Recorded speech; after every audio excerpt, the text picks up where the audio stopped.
আম্মু, ছাতাটা মাথায় ধরো তো, দেখতে পারতেছো না বৃষ্টির পানিতে আমি ভিজে একাকার। ঘুমের ঘরে চিৎকার করে বললাম উপরের কথাগুলো। তখনই আমার এমন চিৎকার শুনে আম্মু তৎক্ষণাৎ আমার ঘরে এসে বলল, এই রাসেল, তোর কি হয়েছে? এমন সারের মতো চিল্লান দিয়ে কেন বলতেছিস? বৃষ্টি অনেকটা রাগী গলায় বলল। তখনই দেখতে পেলাম আমার পাশে আমার পিচ্চি বোনটা বালতি হাতে দাঁড়িয়ে আছে। তার মানে এইটাই বৃষ্টির উৎস। আম্মু, দেখো না, আমার উপরে বৃষ্টির পানি পড়ার জন্য ভিজে গেছি। পাশ থেকে রিয়া বলে উঠল, আপনাদের তো আমার পয়সাটাই দেওয়া হয়নি। আমাকে তো সবাই চেনেন, যারা আমার গল্প পড়েন। আমি থাক, আর বললাম না। আমার বাবা একজন কৃষক, মা গৃহিণী, আর ছোট বোনটার নাম রিয়া, এবার ক্লাস 10-এ পড়ে। খুবই দুষ্ট, আবার আমাকে ছাড়া কিছুই বুঝতে পারে না। অনেক তো কথা হলো, এবার গল্পে ফেরা যাক। আম্মু, ভাইয়া রাতে বলছিল তার নাকি আজকে তাড়াতাড়ি কাজে যেতে হবে, তার জন্য সকাল সকাল ডেকে দিতে।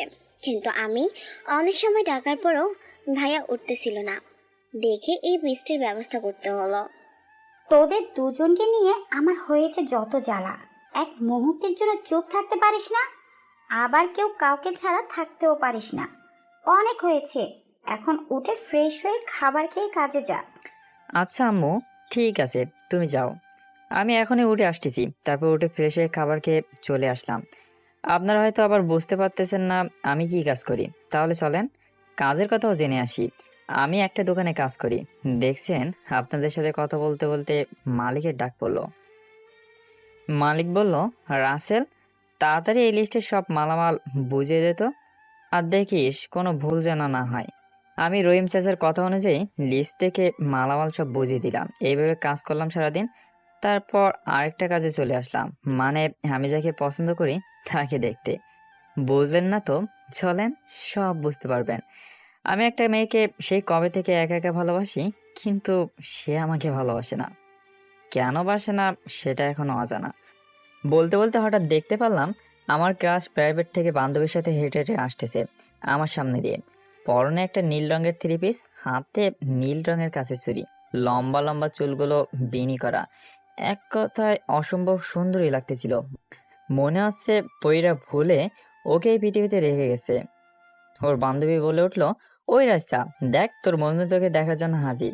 হরে প্রতিদিন এইভাবে রাস্তায় দাঁড়িয়ে থাকে, আবার আমাকে নাকি অনেক ভালোবাসে। রে, মনে হয় রাসেল ভাইয়া সত্যি তোকে অনেক ভালোবাসে। আর ছেলে হিসাবে ও খুব ভালো, যতটা লোকের মুখে শুনেছি বা নিজে দেখে বুঝেছি। তবে দেখি যদি তার উদ্দেশ্য ভালো হয় তাহলে তার ভালোবাসার কথাই আমি রাজি হব, আর যদি খারাপ মতলব হয় তাহলে কোনো দিন না। আমি রাইসার সাথে হেঁটে যেতে যেতে বললাম, হাই, কেমন আছো? আমি যে আমার এই ছোট্ট মনের ঘরে তোমাকে রেখেছি, কিন্তু তুমি সেখানে থাকতেই চাও না। আমি সত্যি তোমাকে অনেক বেশি ভালোবাসি। আপনার সাথে কথা বলে পারবো না, এখন চলে যান, কেউ দেখলে সমস্যা হবে। একটু অধিকার দেখে বললো মনে হলো। তারপর সেখান থেকে চলে আসলাম। এইভাবে দেখতে দেখতে অনেকগুলো দিন চলে গেল। এর মাঝে রাইসার আর আমার প্রেম জমে কি রয়েছে, মানে প্রেম হয়ে গেছে। একদিন পুকুরের ধারে আমি রাইসার কোলে মাথা রেখে শুয়ে আছি, আর রাইসা আমার মাথায় হাত বুলিয়ে দিচ্ছে। এই, তুমি আমাকে এত বেশি ভালোবাসো কেন জানো না? বেশি সুখ কপালে সয় না। আমার পৃথিবীটাই তুমি, তাহলে তোমাকে ভালো না বাসলে থাকবো কি করে? তোমাকে এতটাই ভালোবাসি যা পরিমাপ করে দেখাতে পারবো না। তবে এতটুকু জেনে রেখো, তুমি নিজেকে যতটা না ভালোবাসো, আমি তার থেকে তোমাকে বেশি ভালোবাসি। আমিও তোমাকে অনেক অনেক বেশি ভালোবাসি। কোনোদিন ছেড়ে যাবে না তো? না রে পাগলি, এই জীবনে তো নাই, বরং পরের জন্মেও তোমাকে ভুলতে পারবো না। এইভাবে অনেক সময় একসঙ্গে থেকে রাইসাকে ওর বাড়িতে রেখে আমি আমার বাসায় চলে আসলাম। আমাদের প্রেমের কথা সবাই জানে, তাই কোনো ভয় নেই। ও, আমার মন যে কোথায় থাকে বুঝতে পারি না। আপনাদের যে রাইসার পরিচয় দেওয়া হয়নি, সেই দিকে কোনো খেয়াল নেই আমার। চলেন রাইসার পরিচয় জেনে আসি। রাইসার পুরো নাম অনামিকা জান্নাত রাইসা, বাবার একমাত্র মেয়ে। এইবার ইন্টার ফাইনাল ইয়ারে পড়ে, বিজ্ঞান বিভাগে। বাবা রায়ান শেখ, পেশায় একজন কৃষক। আর রাইসার মা নেই। রাইসার বয়স যখন 5 বছর, তখন ওকে একা রেখে আল্লাহ তার কাছে নিয়ে যায়। আম্মু, এই আম্মু, খাবার দাও তো, অনেক ক্ষুধা লেগেছে। কোথায় তুমি? এই, এত সারের মতো চিল্লাস কেন? দেখোস না আম্মু রান্নাঘরে রান্না করতেছে? ওই, তুই আমার সাথে ঝগড়া করিস না তো। দেখতেছিস না আমার ক্ষুধা লেগেছে, তাই তোর সাথে ঝগড়ায় পারবো না। তখনই পিছন থেকে আম্মু বলে উঠলো, এই তো শুরু হয়ে গেছে সাপ বেজির লড়াই। এই, তোরা কি একটুও শান্তিতে থাকতে পারোস না? আরে রিয়া, তুই দেখছিস না ওর ক্ষুধা লেগেছে, তাও অমন করিস? আম্মু, তুমি আমার কলিজাকে বকা দিচ্ছ কেন? তুমি জানো না আমরা এইভাবে ছাড়া থাকতে পারি না? আচ্ছা বাবা, আমার ভুল হয়ে গেছে, এইবার এসে খেয়ে নে তাড়াতাড়ি। তারপর খেয়ে নিলাম সবাই একসাথে। পরে যার যার রুমে চলে আসলাম। রুমে এসে বিছানায় গাটা এলিয়ে দিলাম, আর মনটা ছটফট করতে লাগলো রাইসার জন্য। তাই কথা বলে মনকে সান্ত্বনাও দিতে পারি না। এইসব ভাবতে ভাবতে কখন যে ঘুমিয়ে গেছি সেই দিকে কোনো খেয়াল নেই। খেয়াল হলো সকালে ফজরের আজানের শব্দে। তাই উঠে গিয়ে নামাজ পড়ে আসলাম। সকালে খাবার খেয়ে দোকানে চলে আসলাম, আর তখনই রাইসা আমার সাথে দেখা করতে চলে আসলো। তোমার সাথে আমার জরুরি কিছু কথা আছে, এইদিকে আসো। আমি তো একটু অবাকই হলাম। কি এমন কথা যার জন্য এত সকালে এসেছে? তারপরে আমি রহিম চাচাকে বলে ওর কাছে চলে আসলাম। হ্যাঁ মেরে জান, বলো, এত সকাল সকাল কি জন্য ডাকলা? ও কেঁদে কেঁদে বলতে লাগলো, শোনো, আমার না কালকেই পরীক্ষার ফর্ম ফিল আপের লাস্ট ডেট। বাবাও কোনোভাবেই টাকা জোগাড় করতে পারছে না, দেখে বলতেছে পড়াশোনা না করতে, কিন্তু আমার তো ডাক্তার হওয়ার অনেক ইচ্ছা। কি বলো এসব? টাকার জন্য তোমার পড়াশোনা হবে না? এটা তো আমি মেনে নিতে পারি না। তোমার পড়াশোনার খরচ জোগাতে প্রয়োজন হলে নিজের রক্ত বিক্রি করব, তাও তোমাকে ডাক্তার বানিয়ে ছাড়বো। যদি তোমার ইচ্ছা শক্তি প্রবল হয় তো, যদি তোমার ইচ্ছা শক্তি প্রবল হয় তবেই। তুমি আমাকে এত ভালোবাসো যে নিজের রক্ত বিক্রি করে হলেও আমার স্বপ্ন পূরণ করবা? আমাকে জড়িয়ে ধরে বলল, কিন্তু এত টাকা কি করে জোগাড় করবা?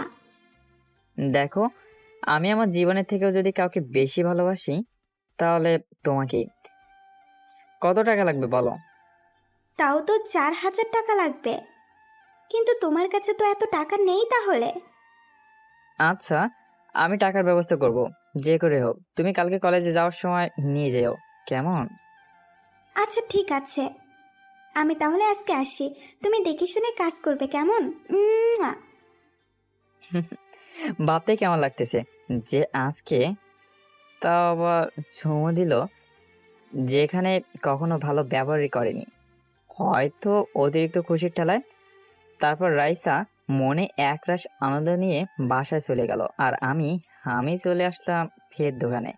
আর দোকানে এসে চাচাকে বললাম, চাচা, আমাকে 4,000 টাকা দিবেন তো, আমি কাজ করে পরিশোধ করে দিব। দোকানদার চাচা আমাকে খুব ভালোবাসে, তাই টাকার প্রয়োজন বলাতে মানা করলো না। হয়তো মানুষের প্রতি এটাই ভালোবাসা। তারপর চাচার থেকে টাকা নিয়ে সোজা বাসায় চলে আসলাম। বাসায় এসে খাবার খেয়ে বন্ধুদের সাথে বাড়ির পাশের দোকানে গেলাম। বসে বসে আর কি করব, তাই ফ্রি ফায়ার খেলতে লাগলাম। তারপর বন্ধুদের থেকে বিদায় নিয়ে বাসায় চলে আসলাম। রাতে খাবার সময় হঠাৎ আব্বু বলে উঠলো, কিন্তু যা বললো তা শুনে আমি অবাক হয়ে গেলাম। রাতে সবাই মিলে খাবার খেতেছিলাম। আমি, রিয়ার আব্বু মাটিতে পাটি পেতে বসেছি। আম্মু সবাইকে ভাত বেড়ে দিচ্ছে, আর এমন সময় আব্বু বলে উঠলো, রাসেল, আমি একটা কথা বলতে চাই, মানে তোকে না বলে একটা সিদ্ধান্ত নিয়ে ফেলেছি। প্রশ্নসূচক দৃষ্টিতেই কথাটা বলল। আমি তো বাবার কথা শুনে অবাক। কি এমন কাজ করবে যে আমার থেকে অনুমতি নেয়নি বলে আমাকে আবার জিজ্ঞেস করতেছে অনুমতি পাওয়ার জন্য? মনের ভিতর কেমন যেন একটা প্রশ্ন প্রশ্ন ভাবটা থেকেই যায়। আচ্ছা যাজ্ঞা, দেখি বাবা কি বলতে চায়। আচ্ছা আব্বু, তুমি কি এমন কাজ করতে সিদ্ধান্ত নিয়েছো যার জন্য আমার থেকে আবার অনুমতি নেওয়ার প্রয়োজন হলো? হ্যাঁ রাসেল, ঠিকই তো বলেছে। একা সিদ্ধান্ত নিয়ে আবার জিজ্ঞেস করতেছো কেন? তুমি তো জানোই রাসেল, তোমার সিদ্ধান্তে কেন পরিবর্তন করে না। হ্যাঁ, সেইটা আমি জানি। কথাটা শুনে আমার বিপি হাই হয়ে যাচ্ছে। বাবা হঠাৎ রাইসের কথা কেন তুললো? আচ্ছা আব্বু, তুমি রাইসের কথা কেন বলতেছো? কেউ কি আমাদের নামে কিছু বলেছে নাকি? মনের গহীন থেকে প্রশ্নটা আপনা আপনি বের হয়ে গেল। আরে না, তেমন কিছুই না। আমি ভেবে দেখলাম তোরা যে প্রেম ভালোবাসায় লিপ্ত সেটা ইসলামের দৃষ্টিতে হারাম। তাই আমি চাই যেহেতু তোরা দুজন দুজনকে পছন্দ করিস তাই তোদের বিয়ে দিতে। আব্বুর কথা শুনে আমি তো মহা খুশি। পৃথিবীতে এমন বাবা কি আছে যেই ছেলে ভালোবাসার কথা জেনে নিজের বিয়ের কথা বলে? আব্বু, তোমরা যেটা ভালো মনে করো সেটাই করো, আমার থেকে শোনার কোনো মানেই কিন্তু হয় না। কারণ আমি যদি তোমার মতের বিরুদ্ধে যাইতাম তাহলে তো কবেই রাইসাকে নিয়ে পালিয়ে যেতাম। বাবা, তোর উপরে আমার পুরা বিশ্বাস আছে। দুনিয়া উল্টে গেলেও তুই এমন কাজ করবি না। এভাবে অনেক কথা বলে খাবার পর্বটা শেষ করে খুশি মনে রুমে চলে আসলাম। রাইসাকে কি এখন বিয়ে করা ভালো হবে? যদি এর লেখাপড়ার কোনো ক্ষতি হয় তাহলে যে আমি ওর স্বপ্ন পূরণ করতে পারবো না। এইসব হাবিজাবি ভাবতে ভাবতে কখন যে ঘুমের ঘরে তলিয়ে গেছি নিজেই জানি না। সকালে আমাকে ধাক্কাতে বলল, এই ভাইয়া, উঠে পর, অনেক বেলা হয়ে গেছে। তোকে তো দোকানে যেতে হবে। উঠছি তো, এমন করিস না, আর একটু ঘুমাতে দে না প্লিজ। তো যা মন চাই করগা। আমি গেলাম, আম্মু এসে কান ধরে উঠাবনি। রাগে ফুসতে ফুসতে বলে চলে যেতে নিল। এই, না না, তুই আমার লক্ষ্মী বোন, আম্মুকে বলিস না, তাহলে আমার খবর করে ছাড়বে। আসলে আমি আম্মুকে একটু বেশি ভয় পাই, কিন্তু আম্মু কিন্তু অনেক ভালো। আচ্ছা ঠিক আছে, ভিতরে যা, তাড়াতাড়ি ফ্রেশ হয়ে খেতে আস। হাসতে হাসতে চলে গেল। সকালে নাস্তা করে সবার থেকে বিদায় নিয়ে দোকানের উদ্দেশ্যে রওনা হলাম। পথে কে একজন পিছন থেকে ডাকলো, মনে হলো আমার পরিচিত কেউ। তাই পিছনে মুড়ে দেখলাম, এ কি, এটা তো রাইসা, এত সকালে কেন? অনেকটা হাঁপাতে বলল, এই রাসেল, দাঁড়াও, এত জোরে জোরে যাচ্ছ কেন? আরে আমি দোকানে যাচ্ছি, লেট হলে বকা খেতে হবে ফ্রিতেই, তাই একটু জোরে হেঁটে যাচ্ছিলাম। তা এত সকাল সকাল কি ভেবে? তোমার মনে নেই আমার আজকে লাস্ট ডেট ফর্ম ফিল আপের? তাই তোমার কাছ থেকে টাকা নিতে আসছি। যাক, এবার একটু মজা করা যাক। তুমি তো টাকার কথা আমাকে ঠিকই বলেছিলে, কিন্তু কিন্তু আমি অনেক চেষ্টা করেও টাকা জোগাড় করতে পারিনি। কিন্তু এই কথা বলার পর রাইসা যেসব কথা আমাকে শোনালো তা শুনে মনটা একটু হলেও খারাপ হয়ে গেল। হ্যাঁ, আমি জানতাম তুমি টাকা জোগাড় করতে পারবে না।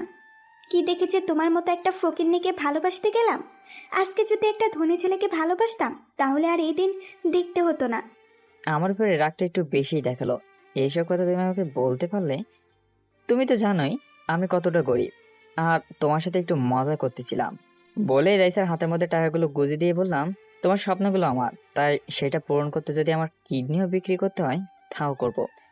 বলেই চলে আসলাম কোনো কথা বলার সুযোগ না দিয়ে। কি করব বলেন, কথাগুলো তো ঠিকই বলেছে। আজকে তার যদি ধনী বয়ফ্রেন্ড থাকতো তাহলে তো আর এমন কষ্ট পেতে হতো না। আমিও দোকানে এসে গেছি। দেখ রাইসা, তুই কিন্তু আজকে ভাইয়ার সাথে খুব খারাপ ব্যবহার করলে।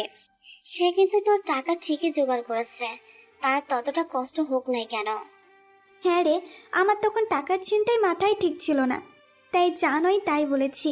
ও খুব কষ্ট পেয়েছে, কারণ ও সহজে মন খারাপ করে না। ওর থেকে ক্ষমা চেয়ে নিতে হবে। তাই করিস। যাদের নিজেদের সংসার চালাতে হিমশিম খায়, আর সে কিনা তোর স্বপ্ন পূরণের দায়িত্ব নিছে, তাও তুইও কষ্ট দিস। আমি হলে তো মাথায় তুলে রাখতাম।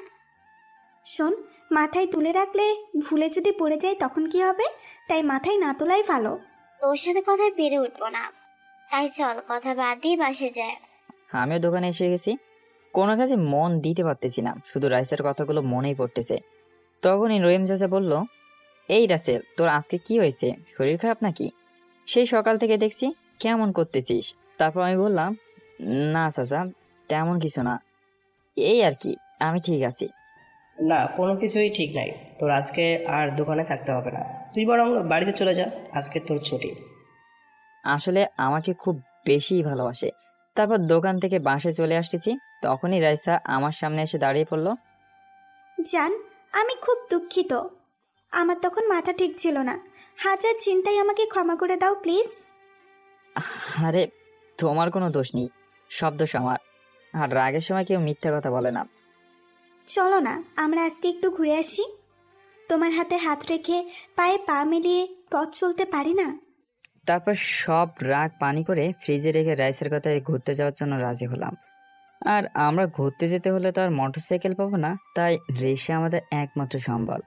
একটা রিক্সা দেখে দুজনে উঠে বসলাম। এই তুমি এত ওই দিকে বসতেছো কেন? পড়ে যাবে তো। আমার দিকে চেপে বসো, বিয়ের আগেই আমি বিধবা হতে চাই না। যাক, আল্লাহ তালার কাছে হাজার শুকরিয়া যে আমার কথা কেউ এত ভাবে। এই প্রথম কোনো মেয়ের সাথে এক রিক্সায় ঘুরতে বেরোলাম। ভালোই লাগছে, আবার কেমন কেমন ফিল করতেছি। যাই হোক, অবশেষে আমরা একটা পার্কে চলে আসলাম। আমি আর রাইসা একটা গাছের নিচে বসে আছি। আমি রাইসাকে বাদাম ছিলে দিতেছি আর রাইসা আমাকে দিতেছে। আহ, কি প্রেম, জমে একেবারে ক্ষীর। হঠাৎ আব্বুর বলা কথাগুলো মনে পড়ে গেল, তাই রাইসাকে বললাম, আচ্ছা রাইসা, আমি একটা কথা বলতে চাই, তুমি কি শুনবে? হ্যাঁ হ্যাঁ, বলো কি বলতে চাও। আমি তোমার কথা মতোই চলে আসলাম তোমার কাছে। আমার বাবা ঠিক করেছে তোমার সাথে আমার বিয়ে দিয়ে দিবে। তিনি চান না আমরা এই হারামভাবে প্রেম লীলায় লিপ্ত হয়ে থাকি। কথাটা শোনার পরে রাইসার মুখটা কেমন যেন ফ্যাকাশে হয়ে গেল। কি বলো এসব? তোমার মাথা ঠিক আছে তো, নাকি নেশা করে এসেছো? আমি এখন কোনো বিয়ে করলে আমার পড়ালেখার কি হবে? আর আমার ছোট থেকে দেখে যাওয়া স্বপ্নটাও ভেঙে চুরমার হয়ে যাবে। হ্যাঁ, রাইসা কিন্তু ঠিক কথাটাই বলেছে। বিয়ে করলে হয়তো ওর পড়ালেখার বেশি ক্ষতি হবে। আচ্ছা, বিয়ের পরেও তো পড়ালেখা করা যায়, তাই না? তাহলে তুমি কেন মানা করতেছো? শোনো, আমি এখন তোমাকে বিয়ে করতে পারবো না। তোমার সুখের জন্য আমি আমার সুন্দর ভবিষ্যৎকে গলা টিপে হত্যা করতে পারবো না। রাইসার কথাটা শুনে আমার গলাটা শুকিয়ে এলো। ভালোবাসতে পারবে অথচ বিয়ে করবে না, এটা কেমন কথা? আচ্ছা রাইসা, এখন তো বিয়ে করে আমার বাড়িতে তোমাকে নিয়ে আসতেছি না, তাহলে কি সমস্যা? শোনো, এখন যদি শুধু কাবিন করে রাখো তাহলে আমি রাজি আছি। আর যদি বিয়ের কাজ পুরোপুরি কমপ্লিট করতে চাও তাহলে এই বিয়ে করতে পারবো না। এটাই আমার শেষ কথা। বলে রাইসা হনন করে চলে যেতে লাগলো, আমাকে কোনো কথা বলা বা বাধা দেওয়ার সুযোগ না দিয়ে। আমার মনে শুধু একটাই প্রশ্ন, রাইসা কেন এমন করতেছে? আমাকে ভুলে যাবে না তো? এইসব ভাবতে ভাবতে রাস্তা দিয়ে আসতেছি, তখন পিছন থেকে আমার নাম ধরে ডাক শুনতে পেলাম। পিছনে তাকিয়ে দেখলাম আমার বন্ধু হালিম। কি রে মামা, এত চিন্তা করতেছিস কেন? রাস্তায় যদি অ্যাক্সিডেন্ট করিস তাহলে? আর বলিস না, একটা চিন্তায় আছি, বুঝতে পারতেছি না কি করলে ভালো হবে। সব খুলে বলতো, কি হয়েছে তোর যার জন্য এতটা চিন্তা করতেছিস? তুই তো জানিস আমি রাইসাকে আমার জীবনের থেকে বেশি ভালোবাসি। হ্যাঁ, এই কথাটা শুধু আমি কেন, এই গ্রামে প্রায় সব মানুষেরাই জানে। আর রাইসাও তো তোকে অনেক ভালোবাসে। তুই পরিবারের সবাই রাজিও আছে, তাহলে সমস্যা কোনখানে? আরে, সেইটাই তো চিন্তা। বাবা বলেছে আমাদের বিয়ে দিয়ে দিবে, কিন্তু রাইসা এখন বিয়ে করবে না। বড় জোর শুধু বিয়ের কাবিনটাই করে রাখবে। আরে গাধা, এতে এত চিন্তা করতে হবে নাকি? তার পড়ালেখার ক্ষতি হবে ভেবে এই কথা বলেছে। তুই ওর স্বপ্নকে বাঁচিয়ে রাখতে শুধু কাবিন করেই রাখ। তখন তো রাইসা আমাদের ভাবি হয়েই গেল, আর হারিয়ে তো আর যাচ্ছে না। তারপর দুই বন্ধু অনেক সময় এইভাবে কথা বলে যার যার বাসায় চলে গেলাম। গোসল করে খাবার খেয়ে বিকালের দিকে বাড়ির পাশে দোকানের সামনে এসে বসলাম। উদ্দেশ্য বন্ধুরা মিলে গেম খেলবো, মানে ফ্রি ফায়ার। প্রায় প্রতিদিনই খেলি। প্রায় অনেক সময় খেলে সব বন্ধুরা মিলে যমুনা নদীর পাড়ে ঘুরে সন্ধ্যায় বাড়ি ফিরে আসলাম। এই পিচ্ছি, এখন টিভি দেখার সময় নাকি? দেখতে পারতেছিস না? আর কিছু সময় পরে মাগরিবের আজান হবে। মাথায় কাপড় দে। ভাইয়া আমি তো জানি, আর আমার ভালোর জন্যই বললি, তাই ঠিক আছে। আর এই জন্য কালকে আমার জন্য কোন আইসক্রিম নিয়ে আসবি? আরে বাহ, উপকার করে পকেট ফাঁকা করার ধান্দায় পড়ে গেলাম। যাই হোক, আমারই তো হচ্ছে জীবন, ওই তো খাবে। তারপর খুনসুটি ভালোই করলাম। তারপর রাতের খাবার খেতে বসে আজকে রাইসার সাথে বলা কথাগুলো বললাম। আপনারা তো জানেন, তাই নতুন করে আর বললাম না। এটা কেমন কথা? বিয়ে করেও তো পড়ালেখা করতে পারবে, যেহেতু সে পড়তে চায়। আর গরিব ঘরের বউ হয়ে আসবে, এত পড়ে কি হবে?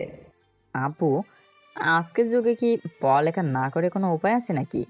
হোক না সে মেয়ে বা ছেলে, ধনী অথবা গরিব, মনে রেখো শিক্ষাই জাতির মেরুদণ্ড। রাসেল তো ঠিকই বলেছে, আমরা রিয়াকে পড়াইতেছি, তাহলে রাইসা কেন পড়বে না? ভাগ্য খারাপ, তাই ব্রেন থাকা সত্ত্বেও টাকার অভাবে আমার ছেলেকে পড়াতে পারি নাই। আম্মু, তুমি রান্না করবে না কিন্তু, বলে দিলাম। সব আমাদের কপালেই ছিল। আর সব থেকে ভালো কথা, আল্লাহ যা করে সবার ভালোর জন্যই করে। আর ভাবি যখন যাচ্ছে এখন বিয়ের কাজ পুরো না করে শুধু কাবিন করে রাখতে, তাহলে সবার সাথে কথা বলে সেটাই করো। এই তো আমার পড়ালেখা জানা মিষ্টি মেয়ে ভালো একটা সিদ্ধান্ত দিয়েছে। এইভাবে আরও কথা বলে খাবার পর্ব শেষ করে রাতে ঘুমিয়ে পড়লাম। সকালে ঘুম থেকে উঠে আবার নিত্যদিনের মতো কাজে গেলাম। এখন আবার ওভার টাইম করতে হয় অন্য কাজে, কেননা রাইসার পড়ালেখার সব খরচ আমাকেই দিতে হবে। আচ্ছা রাসেল, তোর বাবা আমাকে বলল তোর নাকি বিয়ে ঠিক করেছে রায়হানের মেয়ে রাইসার সাথে, তাও শুধু কাবিন করে রাখবে বলে। চাচা, আপনি ঠিকই শুনেছেন।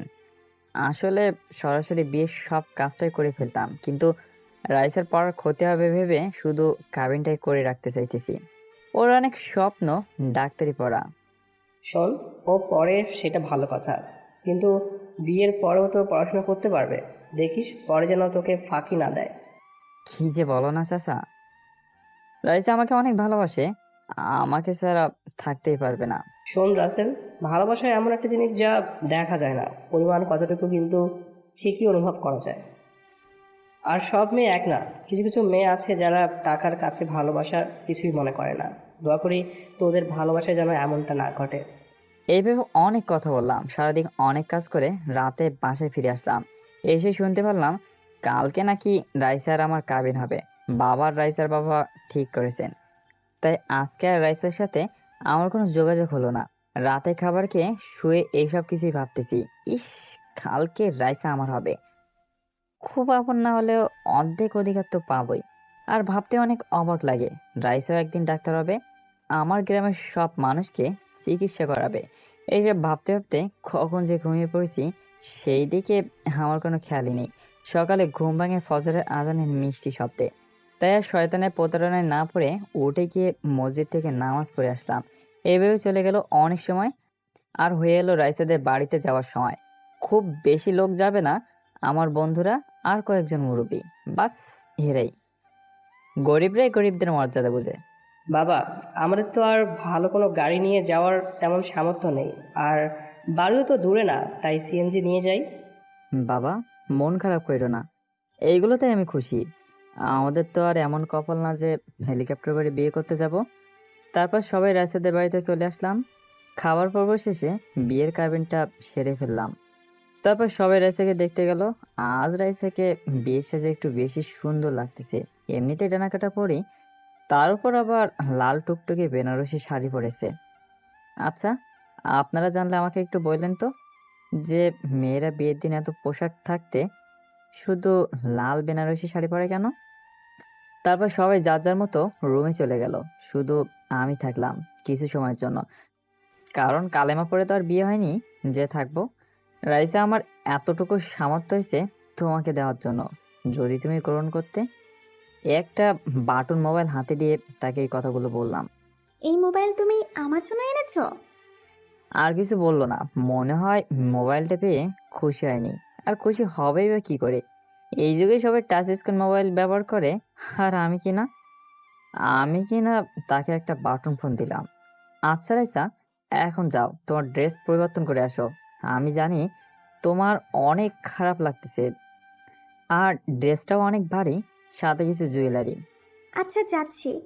মনটা ভার করে বলল। মনে হলো তার মানে অনেক কষ্ট লুকিয়ে আছে। আমি ভাবলাম বিয়ের দিন একটু মন খারাপ করবেই, তাই না? এইসব কথা আপনাদেরকে বলতেছি ঠিক তখনই রাইসার বাবা মানে হলো আমার শ্বশুর আব্বা আমার কাছে এসে কেঁদে কেঁদে বলল, বাবা জীবন, আমার মেয়েটা ছোট থেকেই মায়ের আদর পায়নি। আমি অনেক যত্নে ওকে বড় করেছি, কখনো কষ্ট পেতে দেইনি। নিজে না খেয়ে থেকেছি, তবুও মেয়েকে না খাইয়ে রাখিনি। দয়া করে আমার মা মরা মেয়েটাকে কোনোদিন কষ্ট দিও না। আসলে বাবার মা নামক মানুষগুলো এমনই হয়, নিজে হাজার কষ্ট সহ্য করবে কিন্তু সন্তানের কষ্ট সহ্য করবে না। বাবা, এইভাবে বললেন না, আমি কথা দিলাম কোনোদিনও রাইসাকে কষ্ট পেতে দিব না, বলে আমাকে বুকে জড়িয়ে নিল। এভাবে অনেক কথা বললাম। পরে সবার থেকে বিদায় নিয়ে বাড়িতে আসার জন্য রওনা দিলাম। রাস্তা দিয়ে হেঁটে হেঁটে আসতেছি, ঠিক তখনই দেখতে পেলাম একটা প্রাইভেট কার অ্যাক্সিডেন্ট করলো। দেখে মনে হচ্ছে দুর্ঘটনাটা বেশ বড়, তাই এগিয়ে গেলাম আর তাড়াতাড়ি করে লোকটাকে বাইরে বের করে আনলাম। বাইরে বের করে তার মুখের দিকে তাকিয়েছি, আর যা দেখতে পেলাম তাতে আমি অবাক। কেননা লোকটা ছিল এদেশের নামকরা একজন বিজনেসম্যান। সবাই দাঁড়িয়ে দাঁড়িয়ে তামাশা দেখতেছে আর মোবাইল দিয়ে অনলাইনে ফেমাস হওয়ার জন্য ভিডিও করতেছে। আসলে আমাদের সমাজে কিছু কিছু মানুষগুলো বড়ই অদ্ভুত। কেউ বিপদে পড়লে তাকে সাহায্য না করে মজাটাই বেশি করে। আমি এগিয়ে গেলাম। আচ্ছা ভাই, এইখানে দেখতে পাচ্তেছেন এই লোকটা গাড়ি অ্যাক্সিডেন্ট করছে, তাহলে তাকে সাহায্য না করে মজা নিতেছেন? একটা লোককে উদ্দেশ্য করে বললাম কথাটা। তারপর লোকটা বলল, দেখুন ভাই, আমি এই লোকটাকে সাহায্য করি আর পুলিশ এসে নানা রকমের কথা জিজ্ঞাসা করুক, এটা আমি চাই না। বলেই লোকটা চলে গেল। আমি আর কিছু না বলে গাড়ি থেকে লোকটিকে বের করে তার নিঃশ্বাস চেক করে দেখলাম এখনো বেঁচে আছে। তাই আমি তাড়াতাড়ি করে একটা গাড়ি ডেকে লোকটিকে হাসপাতালে নেওয়ার জন্য যখনই তার দিকে ফিরে তাকাই তখনই আমি অবাক। কেননা এই লোকটি ছিলেন একজন নামকরা ডাক্তার, সাথে বিজনেসম্যান।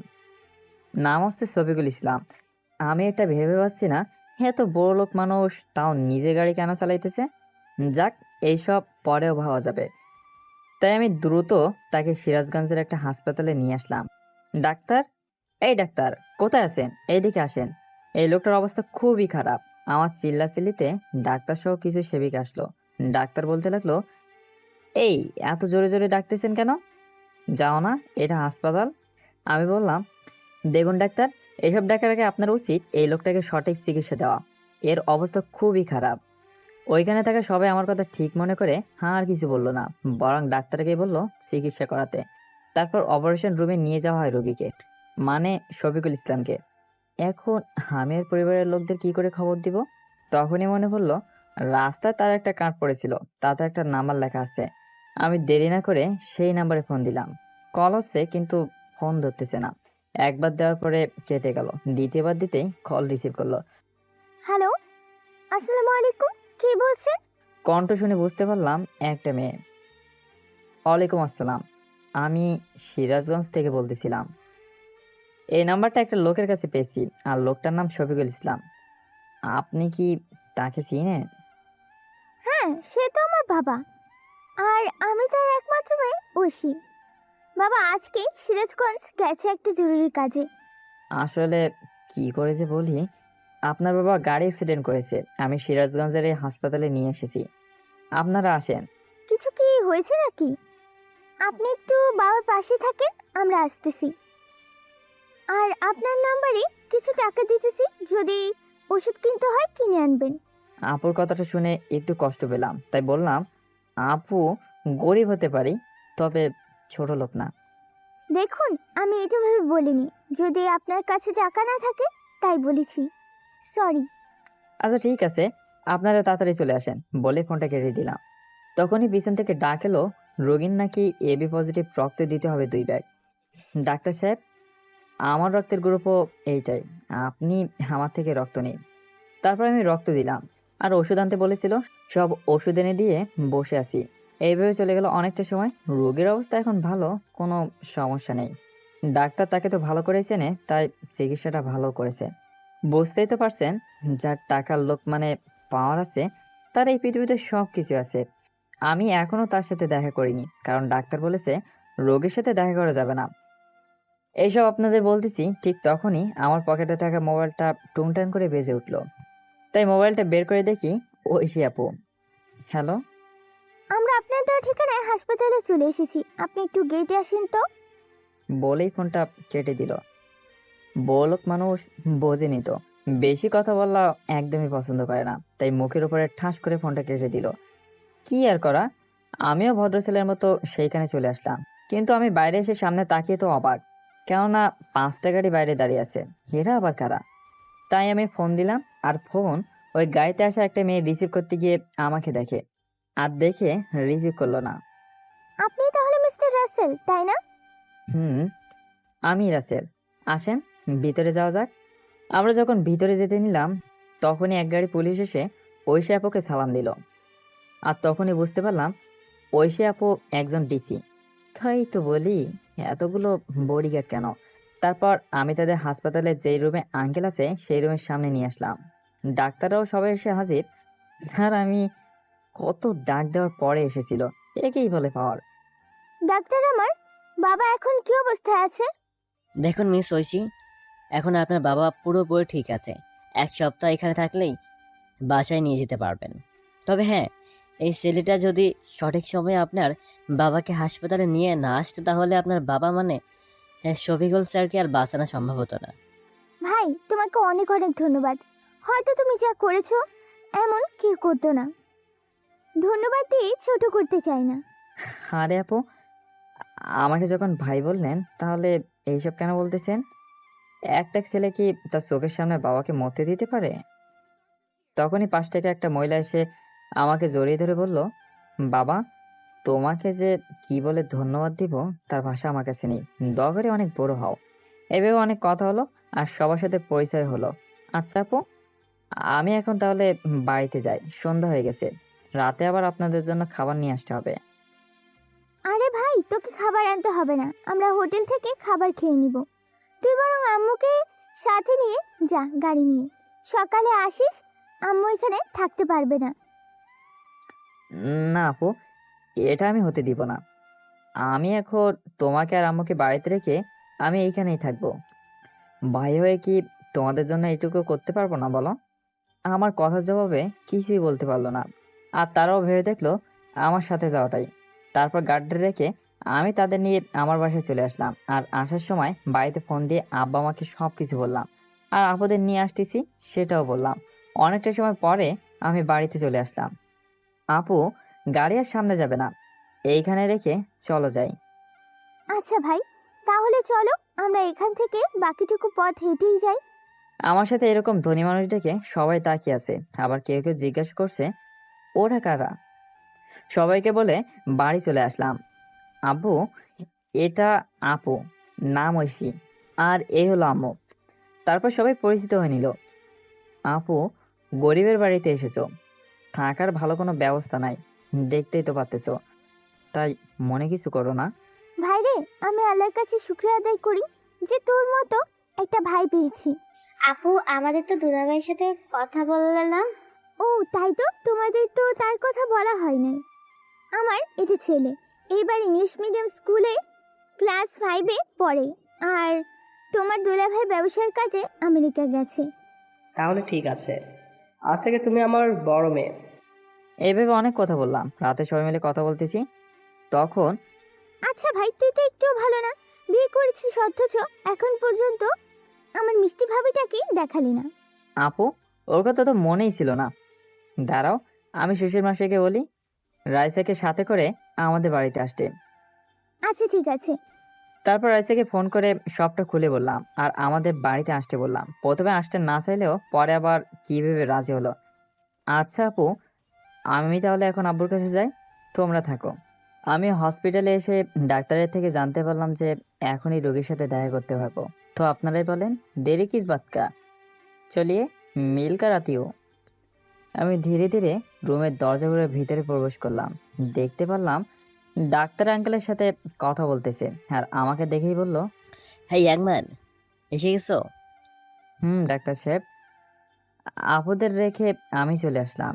একা একা তো আর এইখানে আঙ্কেলকে রেখে যেতে পারি না। আমার কথা শুনে দেখলাম আঙ্কেল তাকিয়ে আছে। ও স্যার, আপনাকে তো বলাই হয়নি। এই ছেলেটাই আপনাকে হাসপাতালে নিয়ে এসেছিল বলেই এখনো দুনিয়ার আলো দেখতে পারতেছে। বাবা, তোমাকে অনেক অনেক ধন্যবাদ। তোমার নাম কি বাবা, আর কি করো? এইভাবে ধন্যবাদ দিয়ে ছোট করবে না, আমি শুধু দায়িত্ব পালন করেছি। আপনি না হয়ে অন্য কেউ হলেও আমি এটাই করতাম। আমার নাম রাসেল, আমি একটা মুদি দোকানে কাজ করি। ও আচ্ছা, ভালো। তা আমার বাড়িতে কি খবর দিতে পেরেছিলে? তারপর তাকে সবটা খুলে বললাম। এইভাবে দেখতে দেখতে রাত পেরিয়ে সকাল হলো। আমার বাড়ির সবাই আপুদের সাথে হসপিটালে চলে আসলো, সাথে কিন্তু রাইসাও এসেছে। বাবা, এখন কেমন আছো? আর খুব কষ্ট হচ্ছে তাই না? মা রে, এইভাবে কান্না করিস না। দেখ, আমার কিছুই হয়নি, আমি একদম ঠিক আছি। তারপর সবার সাথে পরিচয় হয়ে নিল আর আপু বলে দিল আমি তার ভাই। আর আঙ্কেলও কড়া করে বলে দিলেন তাকে আব্বু বলে ডাকতে। একটু পর রাইসাকে দেখে আব্বুটু জিজ্ঞেস করলো, আচ্ছা, সবার সাথে পরিচিত হলাম, কিন্তু এই মেয়েটাকে? তখন সবাই আব্বুর বলা মেয়েটির দিকে তাকে বলতে লাগলো, আরে এটা তো রাইসা। আসলে রাইসা ওয়াশরুমে গেছিল। বাবা, তোমাকে তো বলাই হয়নি, এটা তোমাদের আদরের ছেলের বউ মানে রাসেলের বউ রাইসা। আরে বাহ, আমার বৌমা তো অনেক মিষ্টি। আয় মা, কাছে আয়। আর তখন রাইসা কাছে গিয়ে আব্বুর পা ধরে সালাম করলো। বাবা তখনই তার গলা থেকে একটা সোনার চেন খুলে গলায় পরিয়ে দিল আর বলতে লাগলো, বেঁচে থাক মা, বেঁচে থাক। এইভাবে চলে গেল 1 সপ্তাহ। ডাক্তারের কথা মতো 1 সপ্তাহ পর আপনারা ঢাকায় চলে যাবেন। আমি হসপিটালে এসেছি তাদের বিদায় জানাতে। ভাই, তুই আমাদের সাথেই চল, এই কয়েকদিনে তোকে আপন করে নিয়েছি। আপু, আমি একদিন যাব, এখন তো যাওয়া সম্ভব না। সামনে রাইসের পরীক্ষা, আর রাইসের ডাক্তার হওয়ার স্বপ্ন পূরণ করতে আমাকে অনেক টাকা জোগাড় করতে হবে। আমার ছেলের বউ ডাক্তারি পড়বেন, তাতে টাকার সমস্যা হবে কেন? আমার কি টাকা কম আছে নাকি? দোয়া করি বাবা, তোর মনের আশা আল্লাহ পূরণ করুক। বলেই আমার থেকে বিদায় নিয়ে সবাই চলে গেল। আমি আমার বাড়িতে চলে আসলাম, মনটা একটু খারাপ। আসলে তাদের মনটা অনেক ভালো।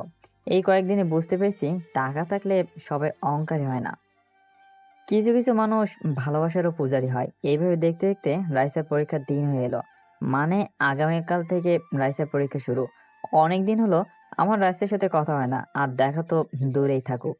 আমি দেখা করলে বা কথা করলে তার নাকি পড়াশোনার ক্ষতি হবে। আমিও বকার মতো রাইসার সব কথা মেনে নিই, তাই ছাড়া কিছুই করার নাই। বিকালে রাইসা এসে আমার বাবা মার থেকে দোয়া নিয়ে নিল, কিন্তু আফসোস আমার সাথে একটা কথাও বললো না।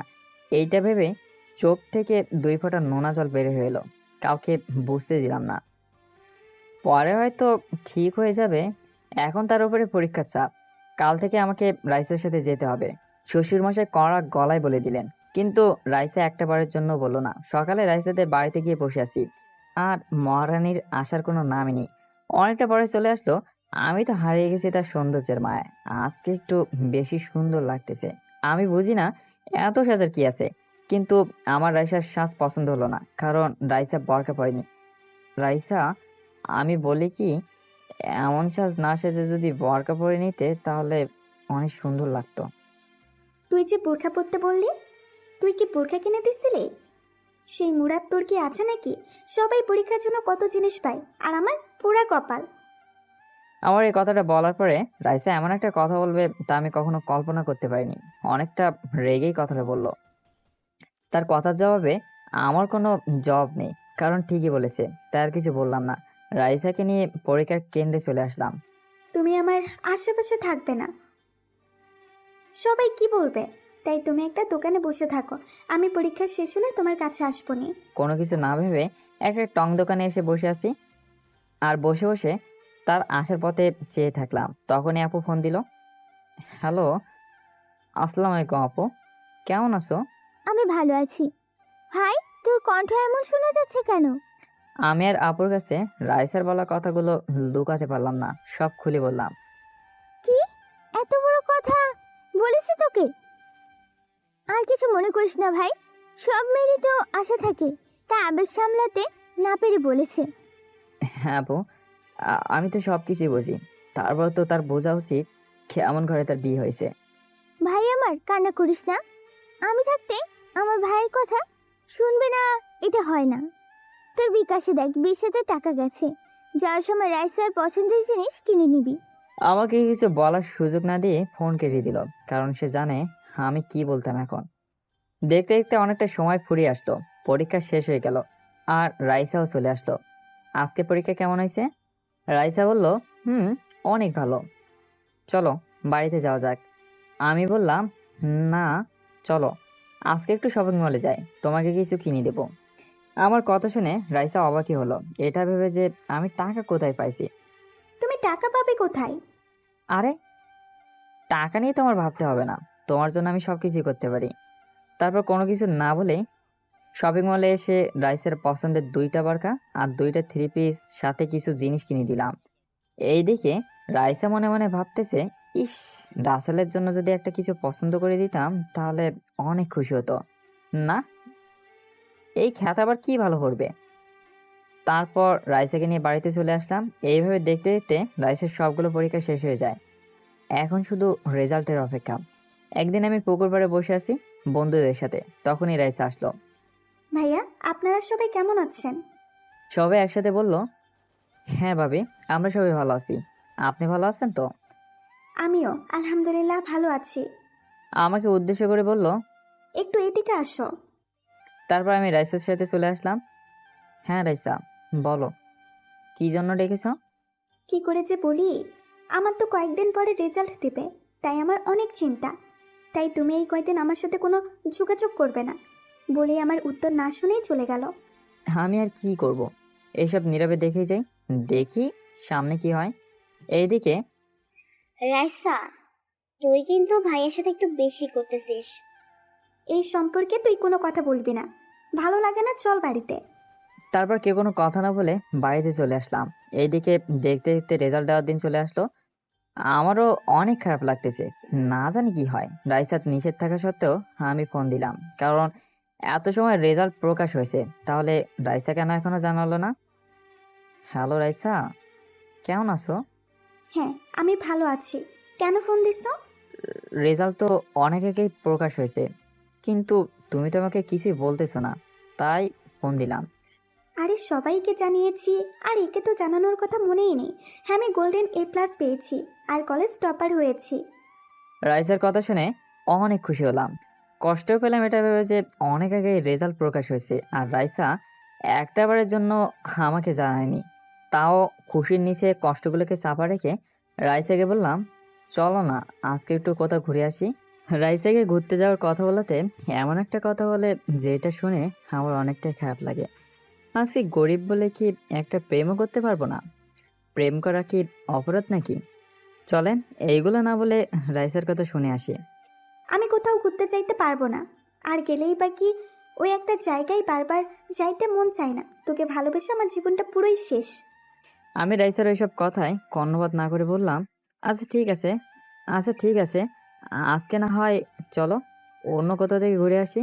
না, তোর সাথে আমি কোথাও যাব না বলি ফোনটা মুখের উপরে ঠাস করে কেটে দিল। আমি আর ফোন দিলাম না। এইভাবে অবহেলা নিয়ে কেটে গেল অনেকটা মাস, যার মধ্যে রাইসার মেডিকেল ভর্তি পরীক্ষাও শেষ হয়ে গেছে। এখন আর রাইসা প্রয়োজন ছাড়া আমাকে ফোন দেয় না বা কথাও বলে না। রাস্তায় দেখা হলেও কেমন জানি না দেখার ভান করে চলে যায়, জানি না কেন। কি চাই সে, একমাত্র রাইসা আর আল্লাহ ভালো জানে। একদিন রাস্তা দিয়ে হেঁটে হেঁটে দোকানে যাচ্ছিলাম, তখন দেখলাম রাইসা আসতেছে, তাই ডাক দিলাম, এই রাইসা, কোথায় যাও আর কেমন আছো? আমার ডাক শুনে মুখটা বাংলা 5-এর মতো করে সামনে আসলো। কোথাও না, এমনি একটু হাঁটি। আর ভালো আছি। কেন ডেকেছ? কথা বলতেই চায় না, বোঝা যাচ্ছে ব্যবহার দেখে। আমি কি তোমাকে এতটাই বিরক্ত করি যার জন্য একটু মন খুলে কথাও বলো না, আর আমি বললেও ইগনোর করে চলো? তোর আজাইরা কথা শোনার টাইম নাই আমার। গেলাম আমি। বলেই হনন করে চলে গেল। আমি ওর পথ পানেই চেয়ে রইলাম, কেমন ছিল আর কেমন আসছে এইসব কথা ভাবতে ভাবতে চোখ থেকে 2 ফোঁটা নোনা জল গড়িয়ে পড়লো গাল বেয়ে। কি করবো বলেন, চোখটা আমার হলে কি হবে? শালা তো অন্যের জন্যই কাঁদে। এভাবে দেখতে দেখতে রাইসার মেডিকেল চান্স হয়ে গেল, তাই সে এখন ঢাকাতে যাবে। কিন্তু আমার মনে কষ্ট ছাড়া কিছুই নেই, আবার অনেক ভয়ও লাগছে। যদি রাইসা আমাকে ভুলে যায় তাহলে কি হবে?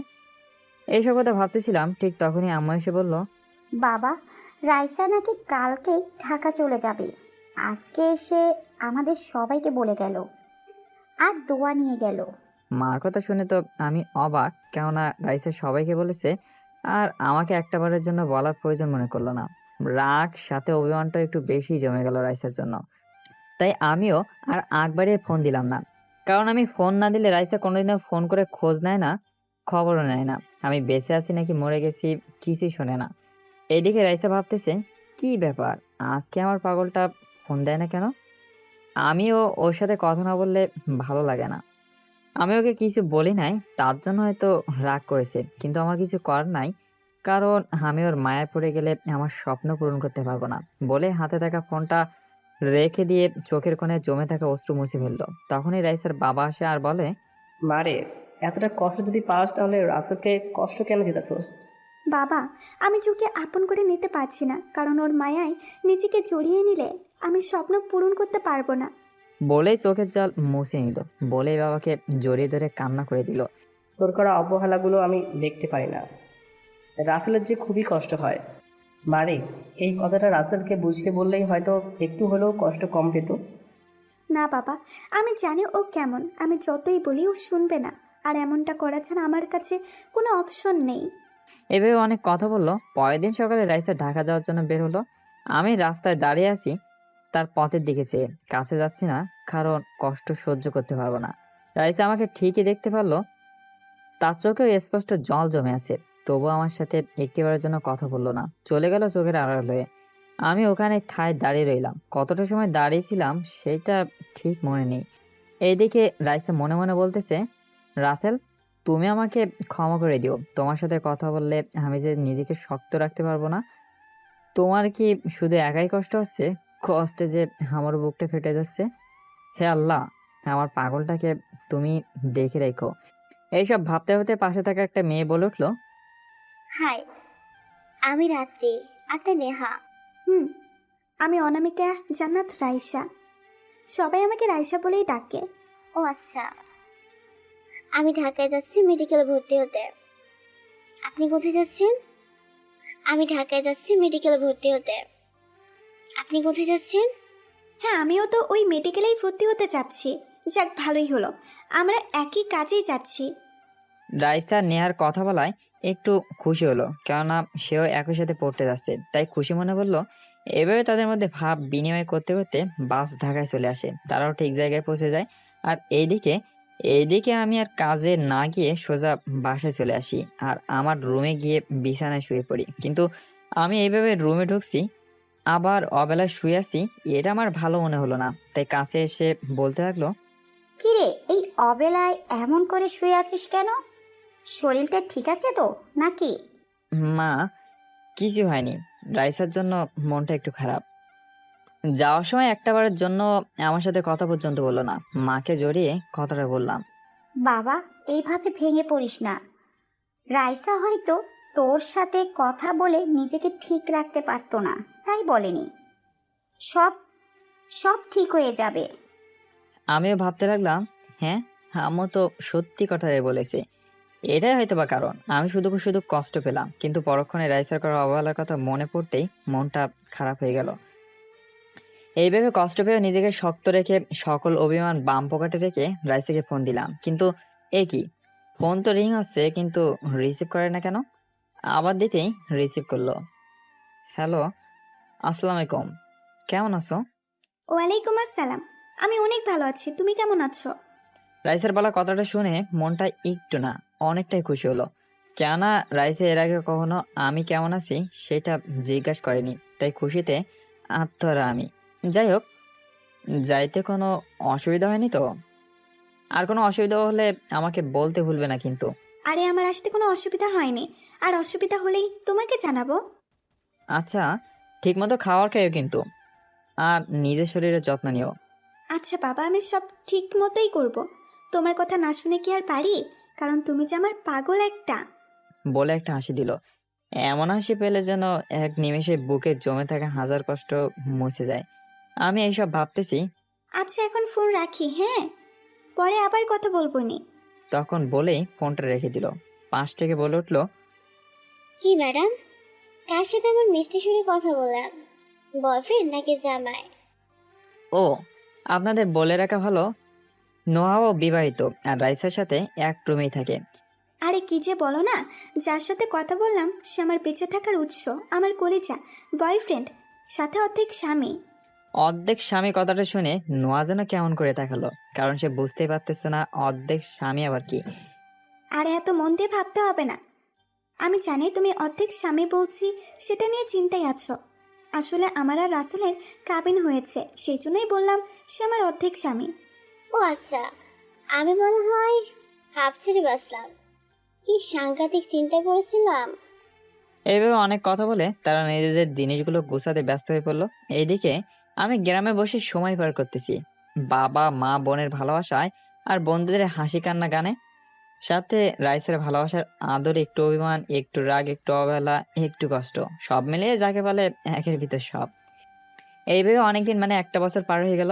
আমি আর রাইসা শুধু ফোনেই কথা বলি, কারণ আমিও ঢাকা যাইনি আর রাইসাও বাড়িতে আসেনি। অনেকদিন হলো আপুদের সাথে কথা হয় না, তাই ফোন দিতে যাব। আর আপু ঠিক তখন নিজেই ফোন দিল। একেই বলে ভালোবাসার টান। একজনের মনে আসতেই অপর পাশ থেকে কল হাজির। হ্যালো, আসসালামু আলাইকুম আপু। তোমরা সবাই কেমন আছো? অভিমানী কণ্ঠে বলল। তোর সাথে কোনো কথা নেই, যা। তুই কবে থেকে কথা বলিস না? আবার কত করে বললাম এসে দেখে যা, তাও আইলি না।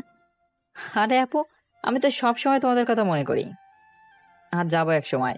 আর তোমাদের সবাইকে আমি সব সময় দেখি। আপু একটু আশ্চর্য হয়ে বলতে লাগলো। আমাদের কাছে আসলি না, তাহলে অল টাইম কি করে দেখিস শুনি?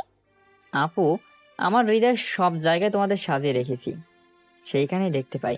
এইভাবে অনেক কথা বললাম। এইভাবে দেখতে দেখতে রাইসার পড়া প্রায় অর্ধেক শেষ হয়ে এসেছে। এখন নাকি সামনে পরীক্ষা হবে। বলে রাখা ভালো, এখন রাইসার আগের মতো কথা বলে না। আমি বলতে চাইলেও অনেক ইগনোর করে চলে। একদিন আমি ফোন দিলাম। হ্যালো রাইসা, কেমন আছো?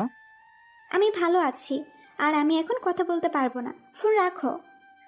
তোমার সাথে অনেকদিন হলো ঠিকমতো কথা বলি না, আজকে একটু কথা বলো না প্লিজ। এই শোন, তুই আমাকে যখন তখন ফোন দিবি না, আমার পড়াশোনার অনেক ক্ষতি হয়। তুই কি চাস আমার স্বপ্নটা তোর জন্য নষ্ট হয়ে যাক? রাইসার বলা কথাটা কলিজা এসে লাগলো। আমি কথা বললে নাকি তার পড়াশোনার ক্ষতি হবে। জানি না এই মেয়ে আমার সাথে শুধু এমন কেন করে। সবার সাথে খুব ভালো ব্যবহার করে, এইসব কিছু ভাবতেছি আর চোখে জল মুছতেছিলাম। তখনই পিছন থেকে আদরের ছোট বোনটা এসে বলল। আমার চোখের পানি মুছতে মুছতে বলল। ভাইয়া, তুই কান্না করছিস কেন? এভাবে কান্না করিস না প্লিজ। তুই জানিস না আমি তো চোখে জল একদম সহ্য করতে পারি না। আমি কোথায় কান্না করতেছি? আমি কি কান্না করতে পারি নাকি বল? হয়তো চোখে কিছু পড়ছে, তাই এমন হচ্ছে। ভাইয়া, আমি ছোট বাচ্চা না যে আমাকে জানোই তা বলেই বুঝিয়ে দিবি। আমি যথেষ্ট বড় হয়েছি আর যথেষ্ট বুঝি। বাবির জন্য কান্না করছিস তাই না? আসলে ভাই বোনের ভালোবাসাটা এমনই হয়, কারো কষ্ট কেউ দেখতে পায় না। বেঁচে থাকুক পৃথিবীতে হাজারো ভাই বোনের খুনসিটিময় ভালোবাসা। কি করব বল? রাইসা যে এখন আমার সাথে ভালো ব্যবহার করে না, ফোন দিলেও অনেক ইগনোর করে। কেন করে এমন? আমি তো ওর কোনো ইচ্ছা পূরণে বাধা দেইনি, তাও এমন কেন করে? ভাইয়া ভাবির পড়াশোনা অনেক চাপ, তাই হয়তো এমন করছে। তুই ভাবিস না, দেখবি সব ঠিক হয়ে যাবে। এভাবে অনেক কথাই হলো দুই ভাই বোনের মধ্যে। দেখতে দেখতে পরিবারের ভালোবাসা আর আপনজনের অবহেলার মধ্যে দিয়ে পেরিয়ে গেল 2টা বছর। রাইসা এখন একজন নামকরা হসপিটালের ডাক্তার। সব জায়গায় তার নাম ছড়িয়ে আছে, শুধু আমার নামটাই তার কাছে নেই। অনেক দিন হলো রাইসার সাথে কোনো কথা হয় না, কেননা সে এখন ডাক্তার। আমার মতো খ্যাত ছেলের ফোন ধরার সুযোগ পায় না, তাই বিরক্ত হই না। তার অ্যাসিস্ট্যান্টের নাম্বার কোনোভাবে জোগাড় করে রেখেছিলাম, তাকে ফোন দিয়ে খবর জানি। একদিন ফোন দিলাম রাইসাকে, কিন্তু রিং ঠিকই হচ্ছে, কিন্তু কল রিসিভ করছে না। হয়তো চিরপরিচিত নাম্বারটা দেখেই। কিছু সময় পরে আবার ফোন দিলাম, কি যেন মনে করে ফোনটা রিসিভ করলো। হ্যালো রাইসা, কেমন আছো তুমি? প্রায় অনেকটা সময় চুপ থেকে বলল। হ্যাঁ, আমি অনেক ভালো আছি। আর কিছু বললো না। আমাকে কি একটাবারের জন্য মনে পড়ে না? মন কি চায় না একটু কথা বলতে? ওই পাশ থেকে কোনো কথা এলো না। রাইসা মনে মনে ভাবতেছে, মন তো চায় তোমার কাছে এখনই ছুটে চলে আসি, কিন্তু আমি যে নিজেকে প্রতিষ্ঠিত করতে চাই, ভেবেই 2 চোখের নোনা জল গাল বেয়ে পড়তে লাগলো। এই রাইসা, কথা বলো না কেন? আমি কি এতটাই অবহেলার পাত্র যে কথা বলা যায় না? প্লিজ, তুই আর এইভাবে ফোন করিস না। আমি নিজেকে প্রতিষ্ঠিত করতে চাই। বলেই ফোনটা কেটে দিল, আমাকে কিছু বলার সুযোগ না দিয়ে। আসলে আমি মনে হয় রাইসার যোগ্য না। আর যোগ্য কি হতে পারি বলেন? আমি তো একটা দোকানে কর্মচারী মাত্র, আর সে হলো একজন নাম করা ডাক্তার। ভাবতে চোখের কোণে জমে থাকা নোনা পানি গাল বেয়ে বেরিয়ে আসতে চায়। এইসব কথা ভাবতেছি, ঠিক তখনই আমার পকেটে ভূমিকম্পের সৃষ্টি হলো। মানে ফোন এসেছে, তাই ফোনের দিকে তাকিয়ে দেখি আব্বু টু মানে শ্বশুর আব্বা ফোন করেছে, তাই রিসিভ করলাম। হ্যালো, আসসালামু আলাইকুম আব্বু, কেমন আছো? ওয়ালাইকুম আসসালাম। আমি ভালো আছি, কিন্তু তোর আপু অসুস্থ। আপুর কি হয়েছে? আরে, আপু আমাকে কিছু জানালো না কেন? তুই কষ্ট পাবি তাই বলতে মানা করেছে। আর সামান্য জ্বর এসেছে। আমি একটু কাঁদো কাঁদো গলায় বললাম, আমি আসতেছি। আমার আপু অসুস্থ, সেই কথা শোনার পরে কি করে থাকি বলো? বলেই ফোনটা কেটে দিলাম। তারপর মা বাবা বোনকে বলে বেরিয়ে পড়লাম ঢাকার উদ্দেশ্যে। কিছু সময় পরে সিরাজগঞ্জের এসআই কাউন্টারে এসে বসে আছি। কিছু সময় পরে বাস তার নির্দিষ্ট গতিতে চলতে শুরু করলো। আমি আশেপাশের চারপাশটা ভালো করে উপলব্ধি করতেছি, কারণ এর আগে কখনো ঢাকায় যাইনি, তাই কোথায় দিয়ে যাইতে হয় সেটাও জানি না। কিছু সময় পরে একটা বড় ব্রিজের উপর দিয়ে বাস যাচ্ছে। লোকমুখে শুনেছি এইটাই নাকি উত্তরবঙ্গের সানেজান চলাফেরার একমাত্র মাধ্যম। বঙ্গবন্ধু যমুনা সেতু, ব্রিজটা অনেক বড়, বাস পার হতে প্রায় অনেকটা সময় লাগলো। এসব কিছু ভাবতেছি, ঠিক তখনই পাশে বসে একটা মেয়ে বলে উঠলো। হাই ভাইয়া, আমি নুসরাত। আমি আশেপাশে তাকিয়ে দেখে বললাম, আমাকে বলছেন? আপনাকে না বললে কাকে বলছি? আপনাকেই বলছি। মেয়েটার ভয়েস আমার কাছে অপরিচিত লাগতেছে। মনে আসছে সে আমার পরিচিত কে, কিন্তু বরকা পরে থাকায় চিনতে পারিনি। হ্যাঁ, আমি রাসেল। আর আপনার নামটা? খুব সুন্দর। ধন্যবাদ ভাইয়া। আর আপনি যেভাবে বলছেন ততটাও কিন্তু সুন্দর না, যতটা আপনার নামটা সুন্দর। তোর কথা বলে আমি বের করব, দাঁড়া। মেয়েদের সাথে কথা বলতে খুব মজা লাগে, তাই না? আরে সেইটা না, আসলে সুন্দর জিনিসকে সুন্দর বলাটাই কিন্তু উত্তম। আমি ঠিক সেটাই বলেছি। আপনার সাথে কথাই পেরে উঠবো না। বাই দ্য ওয়ে, কোথায় যাচ্ছেন? আমি ঢাকায় যাচ্ছি, আপুর বাসায়। আপনি কোথায় যাচ্ছেন? ও আচ্ছা, আমি ঢাকায় চাকরি করি, আর বাড়িতে গেছিলাম, তাই আবার ফিরে যাচ্ছি ঢাকায়। তুই ঢাকায় যাচ্ছিস আর আমাকে বলিস নাই? তোর তো ঘাড় মটকাবই দেখিস। এভাবে অনেক কথা হলো দুইজনের মাঝে। ইস, এমন করে যদি রাইসা আমার পাশে বসে কথা বলতো, হাতে হাত রেখে কতটা আনন্দ লাগতো। এইসব ভাবতে ভাবতে কানে কারো ডাক এসে বসে, মানে হেল্পার মামা এসে ডাকতেছে। আমি চারপাশে তাকিয়ে দেখি কেউ নেই। বাসে শুধু আমি একা, আর ওই মেয়েটাও নেই। আসলে আপনাদের সাথে গল্প করতে করতে কখন যে ঘুমিয়ে গেছিলাম সেই কথাটা ঠিক মনে নেই। তারপর সেখান থেকে চলে আসলাম, কিন্তু আমি তো কিছুই চিনি না। তাই একটা রিক্সাওয়ালা মামাকে বললাম, মামা এই জায়গাটা কোথায়? একটা ঠিকানা দেখিয়ে বললাম। মামা আপনি ওঠেন, আমি সেইখানে পৌঁছে দিয়ে আসি। আপনি 50 টাকা দিয়েন। আমি তো কিছুই চিনি না, তাই রাজি হয়ে গেলাম আর রিক্সায় উঠে বসলাম। একটা মোড় পেরিয়ে রিক্সা থামিয়ে বলল, মামা আপনার ঠিকানে চলে এসেছি, ওই যে দেখেন সেই বাসা। একটা বিশাল আকৃতির বাড়ি দেখে বলল, কিন্তু আমি এইসব দেখছি না, শুধু ভাবছি এইটুকু পথ 50 টাকা নিল। মামা, আপনি এইটুকু পথ এনে এত টাকা কেন চাইলেন? আপনি তো আর চেনেন না যে জায়গাটা কোথায়, তাই এখন টাকা দিন। তারপর তাকে টাকা দিয়ে আমি বাড়ির কাছে আসলাম। দেখছেন ভাই, হেরি নামে ঢাকা শহর, আর এরকম পরিস্থিতিতে যারা পড়েছে তারাই জানে। আমি গেটের সামনে এসে সোজা বাড়ির ভেতরে ঢুকতে যাচ্ছি, অমনি একটা লাঠি আমার পথ আটকালো। এই মেয়ে এইভাবে হনহন করে কই যান? দেখুন, আমি এই বাড়িতেই যাব, আমাকে যেতে দিন। না, আপনি যেতে পারবেন না, চলে যান এখান থেকে, না হলে ঘাড় ধাক্কা দিয়ে বের করব। আমাদের এইসব কথা শুনে একটা ভদ্রলোক আসলো আর বলল, এই লতিফ ছেলেটাকে, আর তুই তার সাথে এমন করতেছিস কেন? স্যার, এই ছেলেটা আমাকে না বলেই বাড়ির ভেতর ঢুকতে নিছে। এই ছেলে, তুমি কে আর এখানে কেন? স্যার, আমি গ্রাম থেকে এসেছি, আমার নাম রাসেল। আর এইখানে শরীফুল ইসলাম, তার বউ ও তার মেয়ে ঐশীকে আমি চিনি, আর তারাও আমাকে চেনে। তার মানে তুমি সেই ছেলে যাকে আমার বউ ভাই বানিয়েছে, আর তুমি আমার শ্বশুরের জীবন বাঁচিয়েছ। আসো আসো, ভিতরে আসো। তারপর সেখান থেকে চলে আসলাম। দেখে মনে হলো দুলাভাই আপুর মতে অনেক ভালো। ভিতরে যেতেই দুলাভাই জোরে বলল, ঐশী দেখে যাও কে এসেছে। আর বাবা মা এইখানে আসেন। ডাক শুনে সবাই চলে আসে। আপু এসেই আমাকে জড়িয়ে ধরে কান্না করে দেয়। ভাই, তুই সত্যি আমার মায়ের পেটের ভাই না হওয়া সত্ত্বেও তার থেকে কোনো অংশে কম না। আমার অসুস্থতার কথা শুনে দৌড়ে এসেছিস। আপু, এইভাবে বলে ছোট করে দিও না। বোনের বিপদে ভাই না আসলে কে আসবে বলো? আমি বাবা মার পা ধরে সালাম করলাম, তাদের সাথে অনেক কথা বললাম। আপু আমাকে একটা রুম দেখিয়ে বলল, রাসেল, এটা তোর রুম। পছন্দ হয়েছে তো নাকি? আপু কি যে বলো না, আজকে মনে হয় জীবনের প্রথম এমন রুমে পা রাখলাম। অনেক পছন্দ হয়েছে। শুনে খুশি হলাম। তখন পিছন থেকে একটা বাচ্চা কণ্ঠ বলল, আম্মু, এই আঙ্কেলটাকে আগে তো কখনো দেখিনি আমাদের বাসায়। আমাকে দেখিয়ে বলল, তার মানে এটাই আপুর ছেলে আবির। বাবা, এটা হচ্ছে তোমার সেই রাসেল মামা, তুমি যাকে দেখতে চাইতে। মামা, তুমি কেমন আছো? আমি আবিরকে কোলে তুললাম। মামা, আমি অনেক ভালো আছি, আর এখন আরো বেশি ভালো হয়েছি। মামা, আমাকে বিকেলে ঘুরতে নিয়ে যাইতে হবে কিন্তু। আবির, এগুলো কি হচ্ছে? তোমার মামা এখানকার কিছুই চেনে না, তুমি জানো না? আপু, তুমি আবিরকে বকলে কেন? আমার ভাগিনাকে নিয়ে ঘুরতে যাব তোদের যা ইচ্ছা করিস, আমি গেলাম। বলেই চলে গেল। এইভাবে সবার সাথে কথা বলতে বলতে বিকাল হয়ে এলো। তাই আবিরকে নিয়ে একটা রিক্সা করে পার্কে ঘুরতে আসলাম। মামা আমি আইসক্রিম খাবো, আমাকে আইসক্রিম এনে দাও। আচ্ছা মামা, চলো তোমাকে আইসক্রিম কিনে দিই। তখন সামনের দিকে যাচ্ছি আইসক্রিম কেনার জন্য, আর সামনে যা দেখলাম সেইটা দেখে তো আমার আমার প্রাণপ্রিয় ভাগিনাটা আইসক্রিম খাওয়ার বায়না ধরে বসে। তাই আবিরকে নিয়ে আইসক্রিম কিনতে যাই।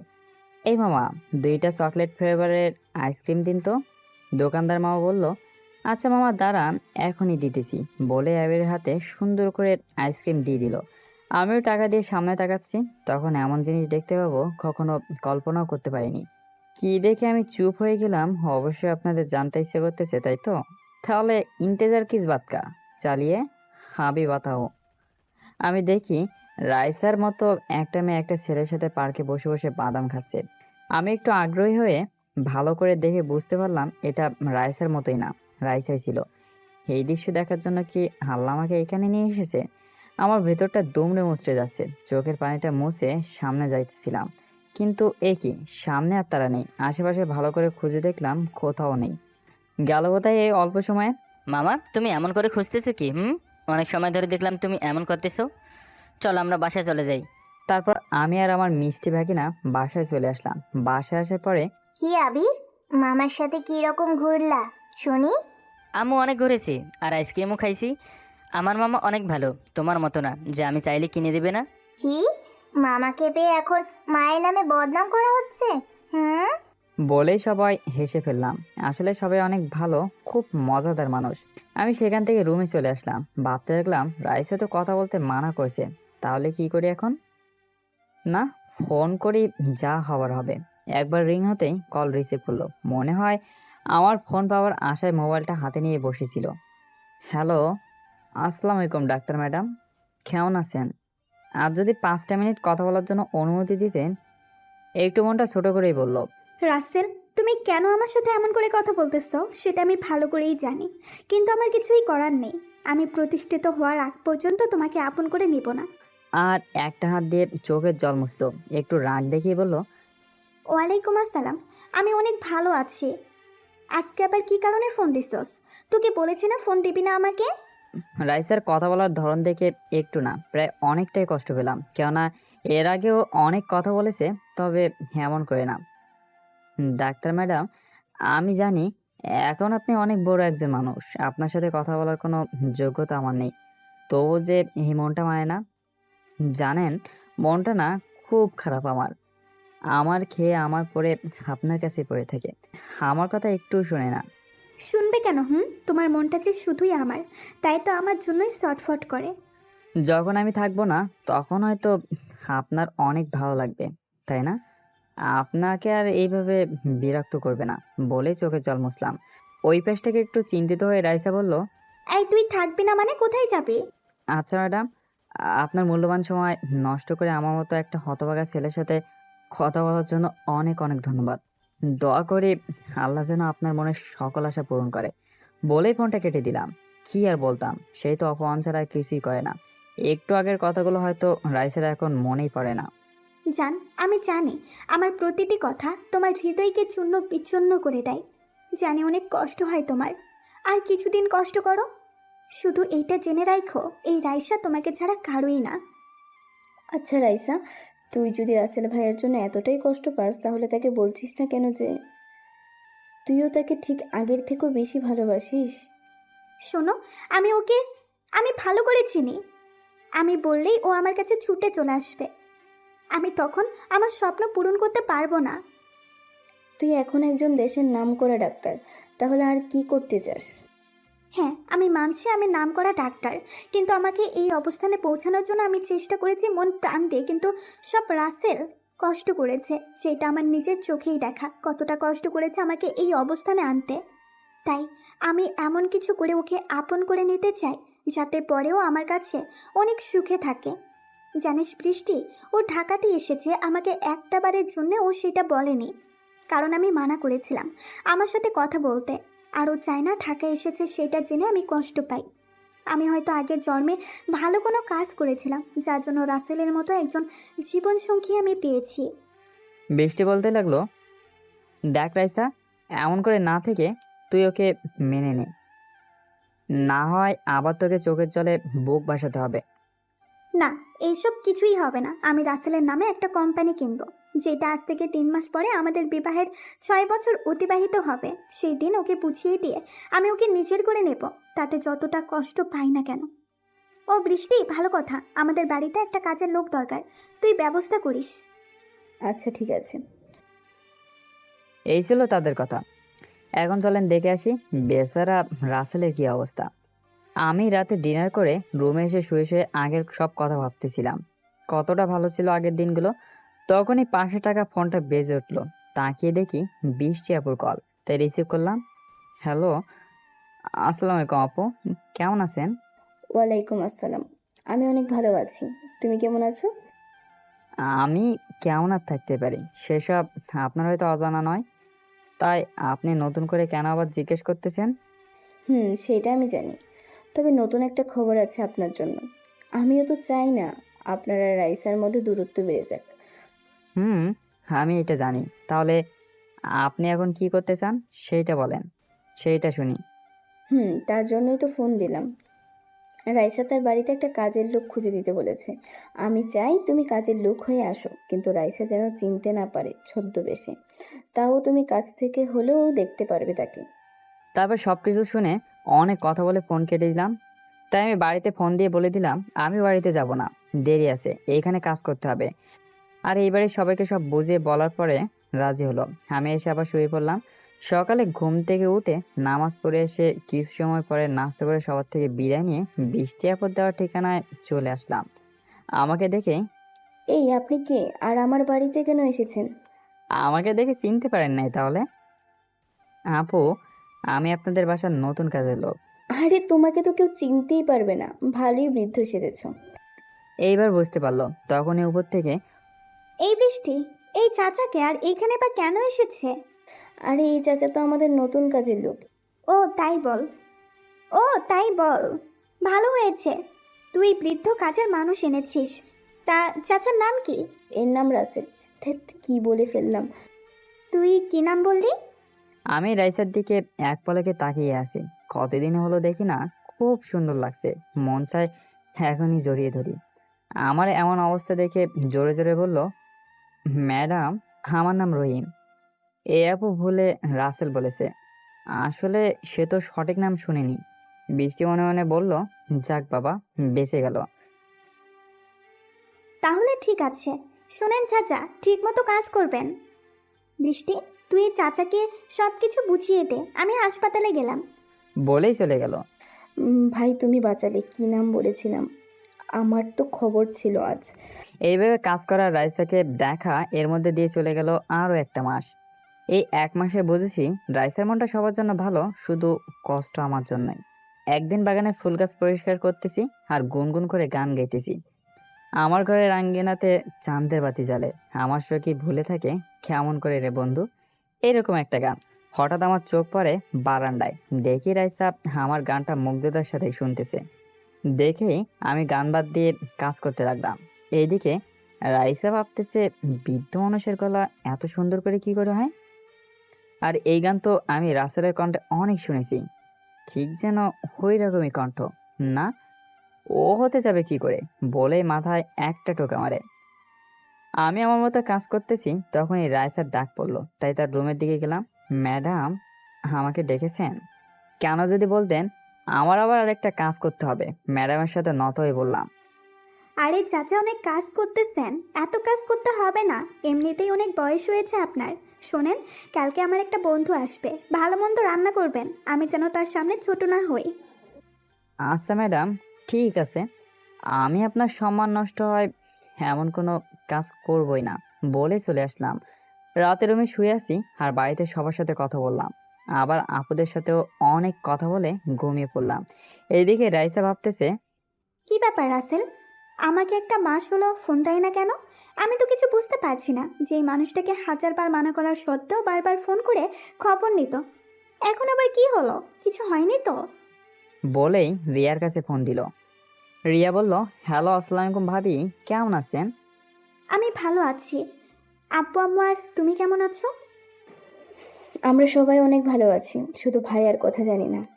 কেন কেন? তোমার ভাইয়ের কি হয়েছে? ভাইয়া তো ঢাকায় গেছে ঐশী আপুদের বাসায়। 1 মাসের বেশি সময় হলো, কি বলে কাজ করবে।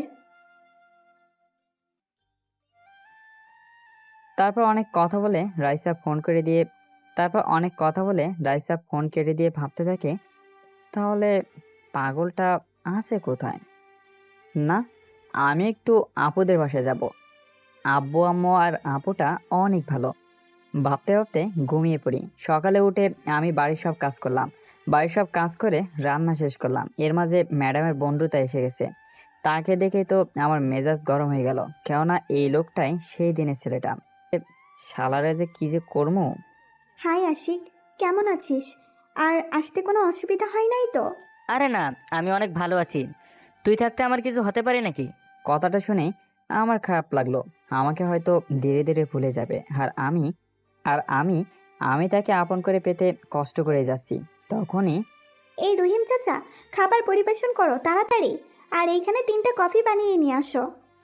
আচ্ছা ম্যাডাম, একটু দাঁড়ান, আমি এই গেলাম আর এলাম। তারপরে কফি নিয়ে আসলাম, এক এক করে সবাইকে দিলাম। আজ যখন আসিফের হাতে কফির মগটা দিতে যাচ্ছি, তখন আমার হাত ফসকে কফির মগটা আশিকের উপরে পড়ে যায়। অসাবধানতার জন্য আমি যখনই কফির মগটা শাকিলের হাতে দিতে গেছি, অমনি হাত থেকে কফির মগটা শাকিলের শরীরে পড়ে যায়।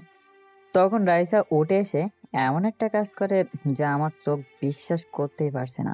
রাইসা কি করে পারলো এটা করতে? আর বৃষ্টির চোখ তো কপালে ওঠার মতো অবস্থা। তাহলে চলেন একটু শুনে আসি কি ঘটনা ঘটেছে। রাইসা উঠে এসে ঠাস ঠাস করে 2টা থাপ্পড় লাগিয়ে দিল আর বলতে থাকে, দেখে কাজ করতে পারেন না? দেখলেন তো ওর কাপড়টা নষ্ট করে ফেললেন। এখন যান এখান থেকে। আমি চোখে নোনা জলটা মুছে সেখান থেকে চলে আসলাম।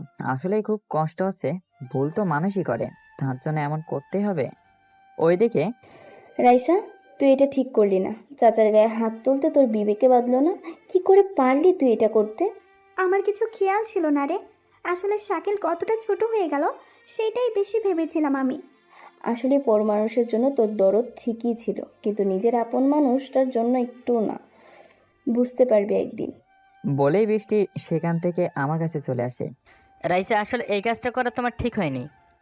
সে তো আর ইচ্ছাকৃতভাবে আমার ওপর ফেলেনি, হঠাৎ পড়ে গেছে। আজকে তো আর কিছু হলো না, তাই আমি আজকে আসি। বলে আর কিছু না শুনে চলে গেল।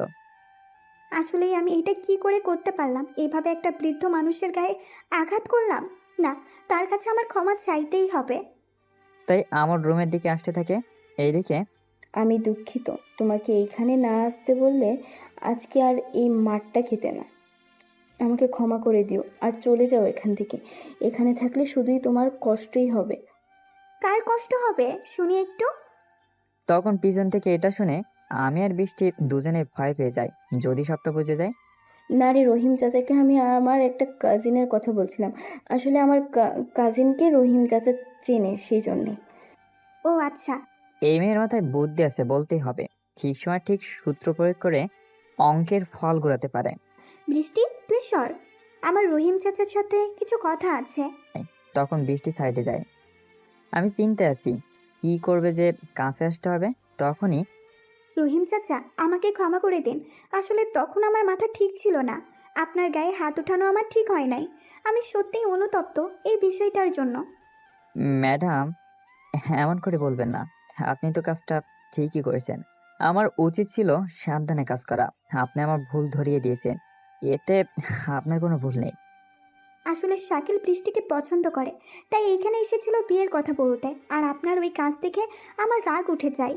এটা শুনে আমি একটু খুশি হলাম, কেননা আমি যেটা ভেবেছিলাম সেটা পুরাই ভুল। আর বৃষ্টি মামুনি আত্মাকে খুব মানাবে। কিন্তু আপনার এই ফুলের জন্যই শাকিল আমাকে কথা শুনিয়ে চলে গেছে। আমি আপনাদের কাছে ক্ষমা চাচ্ছি। আমার জন্য আপনাদের অনেক বড় ক্ষতি হয়ে গেল, ক্ষমা করে দিবেন দয়া করে। এভাবে অনেক কথা হলো। একদিন সকালে বাসায় চিল্লাচিল্লি শুনে আমি বাগান থেকে দৌড়ে ভিতরে আসি। ভিতরে এসে দেখি কাজের মেয়েটা মাটিতে পড়ে আছে। এই জরিনা, তোর কি হলো? এমন করে পড়ে গেলি কেন? কিন্তু জরিনার কোনো কথা নেই। নিস্তব্ধ দেহ মাটির সাথে নেতি আছে, ঝাঁকুনি দিচ্ছে শুধু। তখন বাড়ির সবাই চিন্তায় পড়ে যায়। আমার আর বুঝতে বাকি রইল না জরিনার কি হয়েছে। তাই রাইসা ম্যাডামকে বলতে লাগলাম, ম্যাডাম আপনি আপনার পায়ের জুতা খুলে জরিনার নাকে ধরেন, সব ঠিক হয়ে যাবে। আমার কথা শুনে তো সবাই আমার উপরে রেগে ফায়ার, কারণ তাদের মনে আছে আমি এমন টাইমেও মজা করতেছি। চাচা মজা করাও কিন্তু একটা সময় থাকে। দেখতেছেন মেয়েটা অসুস্থ আর আপনি মজা করতে ব্যস্ত। হ্যাঁ, আপনি মজা করছেন কেন? আরে আপনারা শুধু আমার ভুল বুঝতেছেন, আমি মজা কেন করব? আপনি শুধু শুকিয়ে দেখুন না কি হয়। আচ্ছা রাইসা, রাইসা চাচা যখন বলছি একটু জুতা শুকিয়ে দেখতো কি হয়। আচ্ছা ঠিক আছে, তবে যদি খারাপ কিছু হয় তাহলে চাচার কিন্তু খবর আছে। তারপর আস্তে আস্তে জুতা জরিনার নাকে শুকাতেই জরিনার ঝাঁকুনা কমতে থাকে। কিছু সময় পরে জরিনা পুরাই ঠিক হয়ে যায়। দেখেছিস, রাইসা চাচা ঠিক কথাই বলেছে, জুতা শুকিয়ে রোগ ভালো হয়ে গেল। হ্যাঁ রে, আমি একজন ডাক্তার হয়ে জানি না আর চাচা সেইটা করে দিল। আপনাকে অনেক ধন্যবাদ চাচা। তবে এটা জানলেন কেমনে যে জুতা শুকালেই এই রোগ ঠিক হয়ে যায়? ধন্যবাদ দিয়ে ছোট করবেন না, আসলে আমি তো গ্রামের মানুষ, আর এই রোগটা হলো মির্গি রোগ। যখন হয় রোগী শুধু ঝাঁকুনি করতে শুরু করে আর পানির দিকে যেতে চায়, আর চামের জুতা শুকালে ঠিক হয়ে যায়। যাক, আপনি জানতেন বলেই আজকে জরিনার কোনো সমস্যা হলো না। এমন করে আরো অনেক কথা বলে যে যার কাজে চলে গেল। আমি আর বাগানে না গিয়ে রান্না করার কাজে যেতে নিলেই রাইসা থামতে বলে। আচ্ছা চাচা, আপনার কি ভালো কোনো পোশাক নেই? সেই প্রথম থেকেই দেখছি আপনি এইসব পুরনো পোশাক পরেন। আসলে ম্যাডাম, আমি তো আর ধনী না যে আমার ভালো পোশাক থাকবে। আমার কাছে তো এইগুলাই নতুন পোশাক মনে হয়। এইটা ঠিক বলেছেন, কিন্তু আপনার কথা বলার ধরনটা পুরাই আমার পাগলটার মতো। ম্যাডাম, আপনার পাগলটার মতো বলতে কিছুই তো বুঝতে পারলাম না। না এমনি, আপনি বুঝবেন না। চলেন আপনাকে নিয়ে শপিং মলে যাই, কিছু পোশাক কিনে দেব। ম্যাডাম যতই না বলেন, আমি তো জানি পাগলটাকে। তারপর রাইসা আমাকে আর বৃষ্টিকে শপিং মলে নিয়ে গেল। এই মলটা অনেক বড়, সব নামি দামি মানুষ এখানে শপিং করতে আসে। রাইসা আমার জন্য নিজের পছন্দের বৃদ্ধদের পোশাক অনেকগুলো কিনলো, আর বৃষ্টির জন্য সাথে বাড়ির আর কাজের লোকদের জন্য নিল। কিন্তু আমি একটু অবাক হলাম, আরও 6টা প্যাকেট করে ড্রেস কিনলো। এইগুলো কাদের বুঝলাম না। আমি এসব ভাবতেছি তখনই সামনে দেখলাম আপু আর দুলাভাই শপিং মলে ঢুকতেছে। এই যা, এবার কি হবে? না, এই অবস্থায় আমাকে তারা চিনবে না। কিন্তু রাইসা আপুকে দেখেই সামনে গেল। আসসালামু আলাইকুম আপু, কেমন আছেন? ওয়ালাইকুম আসসালাম। আমি অনেক ভালো আছি, তুমি কেমন আছো? আমি অনেক ভালো আছি। আপনারা হঠাৎ এইখানে? আর বলিও না, এটা তোমাদের দুলাভাই। তারপর তাদের সাথে পরিচয় করিয়ে দিলাম। তা ডাক্তার ম্যাডাম, আপনি একা এখানে? আমার বাদর শালা বাবুটা কোথায়? শালা দুলাভাই আমাকে বাঁদরওয়ালা, তোমাকে দেখাবো মজা, আগে এই বিপদ থেকে বেরোয়। দুলাভাই, আপনার বাদর শালা তো গ্রামে থাকে আর আমি এখানে একা থাকি। তারপর সবাই অনেক কথা বলে একটা রেস্টুরেন্টে চলে আসলো। আজকে আমি খাওয়াবো তোমাদের সবাইকে, যার যেটা ভালো লাগে সেটা নিয়ে নাও। আপু, আমি থাকতে এটা কিন্তু ভালো হলো না। আরে বইন, তুমি অন্যদিন পেট ভরে খাবার খাওয়াবা, তাহলেই পরিশোধ হবে। রেস্টুরেন্টে খাবারের পর্বটা শেষ করে যার যার থেকে বিদায় নিয়ে যার যার বাসায় চলে আসলাম। ইস, আপু আমাকে চিনতেই পারেনি, ভাবতে কেমন হাসি পায়। একটু হাসি, আপনারা কি বলেন? একদিন রুমে শুয়ে আছি, আর তখনই বৃষ্টি আমার রুমে আসে। তুমি এখান থেকে চলে যাও, তুমি যে উদ্দেশ্য নিয়ে এসেছো সেটা হয়তো পূরণ হবে না। কিন্তু এই কথাগুলো আড়ালে দাঁড়িয়ে রাইসা শুনতেছিল। আমি যাব মানে? আমি এখানে এসেছি রাইসাকে আপন করে নিতে, আর তাকে নিয়ে চলে যাব। এটা কি বলছেন? রাসেল, তুমি বুঝতে পারছো না, এই ছদ্মবেশ আর কয়দিন থাকবে? একদিন তো ধরা খেয়েই যাবে, সেই দিন কিন্তু খবর হবে। ও, এই জন্যই আমার পাগলটা আমার কাছে ফোন দেয় না, আমার কাছে থাকতেও চিনতে পারি নাই। রহিম চাচা, ভাবতেই হাসি পায়, ছদ্মবেশে ভালোই লাগছে। বলে সেখান থেকে চলে যায়। আমার আর বৃষ্টি মাঝে অনেক কথা হয়, কিন্তু আমার এক কথা, রাইসাকে ছাড়া যাব না এখান থেকে, সে যেই বিপদের মুখে পড়তে হয় না কেন। এইভাবে দেখতে দেখতে 2টি মাস চলে গেল। আগামী শুক্রবার নাকি এই বাড়িতে মানে রাইসের বাসায় অনুষ্ঠান হবে। জানি না কেন, আপনাদের কিন্তু দাওয়াত করাটা আমার দায়িত্ব, কিন্তু খাবার পাবেন কি না সেটা আপনাদের ভাগ্য। রহিম চাচা, আগামী শুক্রবার আমার জীবনের চরম এক সুখের দিন। আমি আমার সবচেয়ে দামি জিনিসটা কাছে পাবো, তাই একটা অনুষ্ঠানের আয়োজন করেছি। সব কাজ কিন্তু আপনাকেই দেখতে হবে। আচ্ছা ম্যাডাম, ঠিক আছে, আমি সব কিছু ঠিক মতো করবো ইনশাল্লাহ। একটু কষ্ট দেই, কি বলেন আপনারা? এই যে শোনেন, ওই দিন কিন্তু আমার হবু শ্বশুর বাড়ি থেকে অনেক মানুষ আসবে, তাদের আবার অসম্মান করিয়েন না। মনে মনে বলতে লাগলো, জানি তুমি এই কথা শুনে অনেকটা কষ্ট পাইছো। রাইসার কথাটা শুনে না চাইতে চোখের কোণে নোনা পানি এসে হাজির, যে কোনো সময় বেরিয়ে আসবে মনে হচ্ছে। আচ্ছা ম্যাডাম, ঠিক আছে, মনটা ছোট করে বললাম। তারপর সেখান থেকে চলে আসলাম। রাতে শুয়ে শুয়ে ভাবতে লাগলাম কি হবে আমার সাথে। তখনই আমার রুমে কেউ আসে। আমি রুমে শুয়ে শুয়ে ভাবতেছি আমার সাথে কি ঘটবে কে জানে। রাইসা যে বললো তার হবু শ্বশুর বাড়ি থেকে মানুষ আসবে, তাহলে রাইসা কি আমাকে ভুলে যাবে? আমি যে ওকে ছাড়া বাঁচতে পারবো না সেটা ও কেন বোঝে না? আমি তো ওর চাওয়া পাওয়ার কোনো কিছুতেই বাধা হয়ে দাঁড়াইনি, তাহলে আমার দোষ কোথায়? এইসব ভাবতেছি আর চোখের কোণে জমে থাকা নোনা জল মুছতেছি। তখনই বাইরে থেকে কে একজন আমার রুমে ঢুকলো। আমি তাকে দেখতেই অবাক, কেননা রাইসা এর আগে কখনো আমার রুমে আসেনি। আজকে আবার কি মনে করে আসলো? কি ব্যাপার চাচা, আমাকে দেখে অবাক হলেন যে? আমি আসতে পারি না নাকি? না ম্যাডাম, সেটা না। আসলে আসলে আপনি এর আগে কখনো আমার রুমে আসেননি তো, আজকে হঠাৎ আসলেন, তাই একটু অবাক হয়েছি।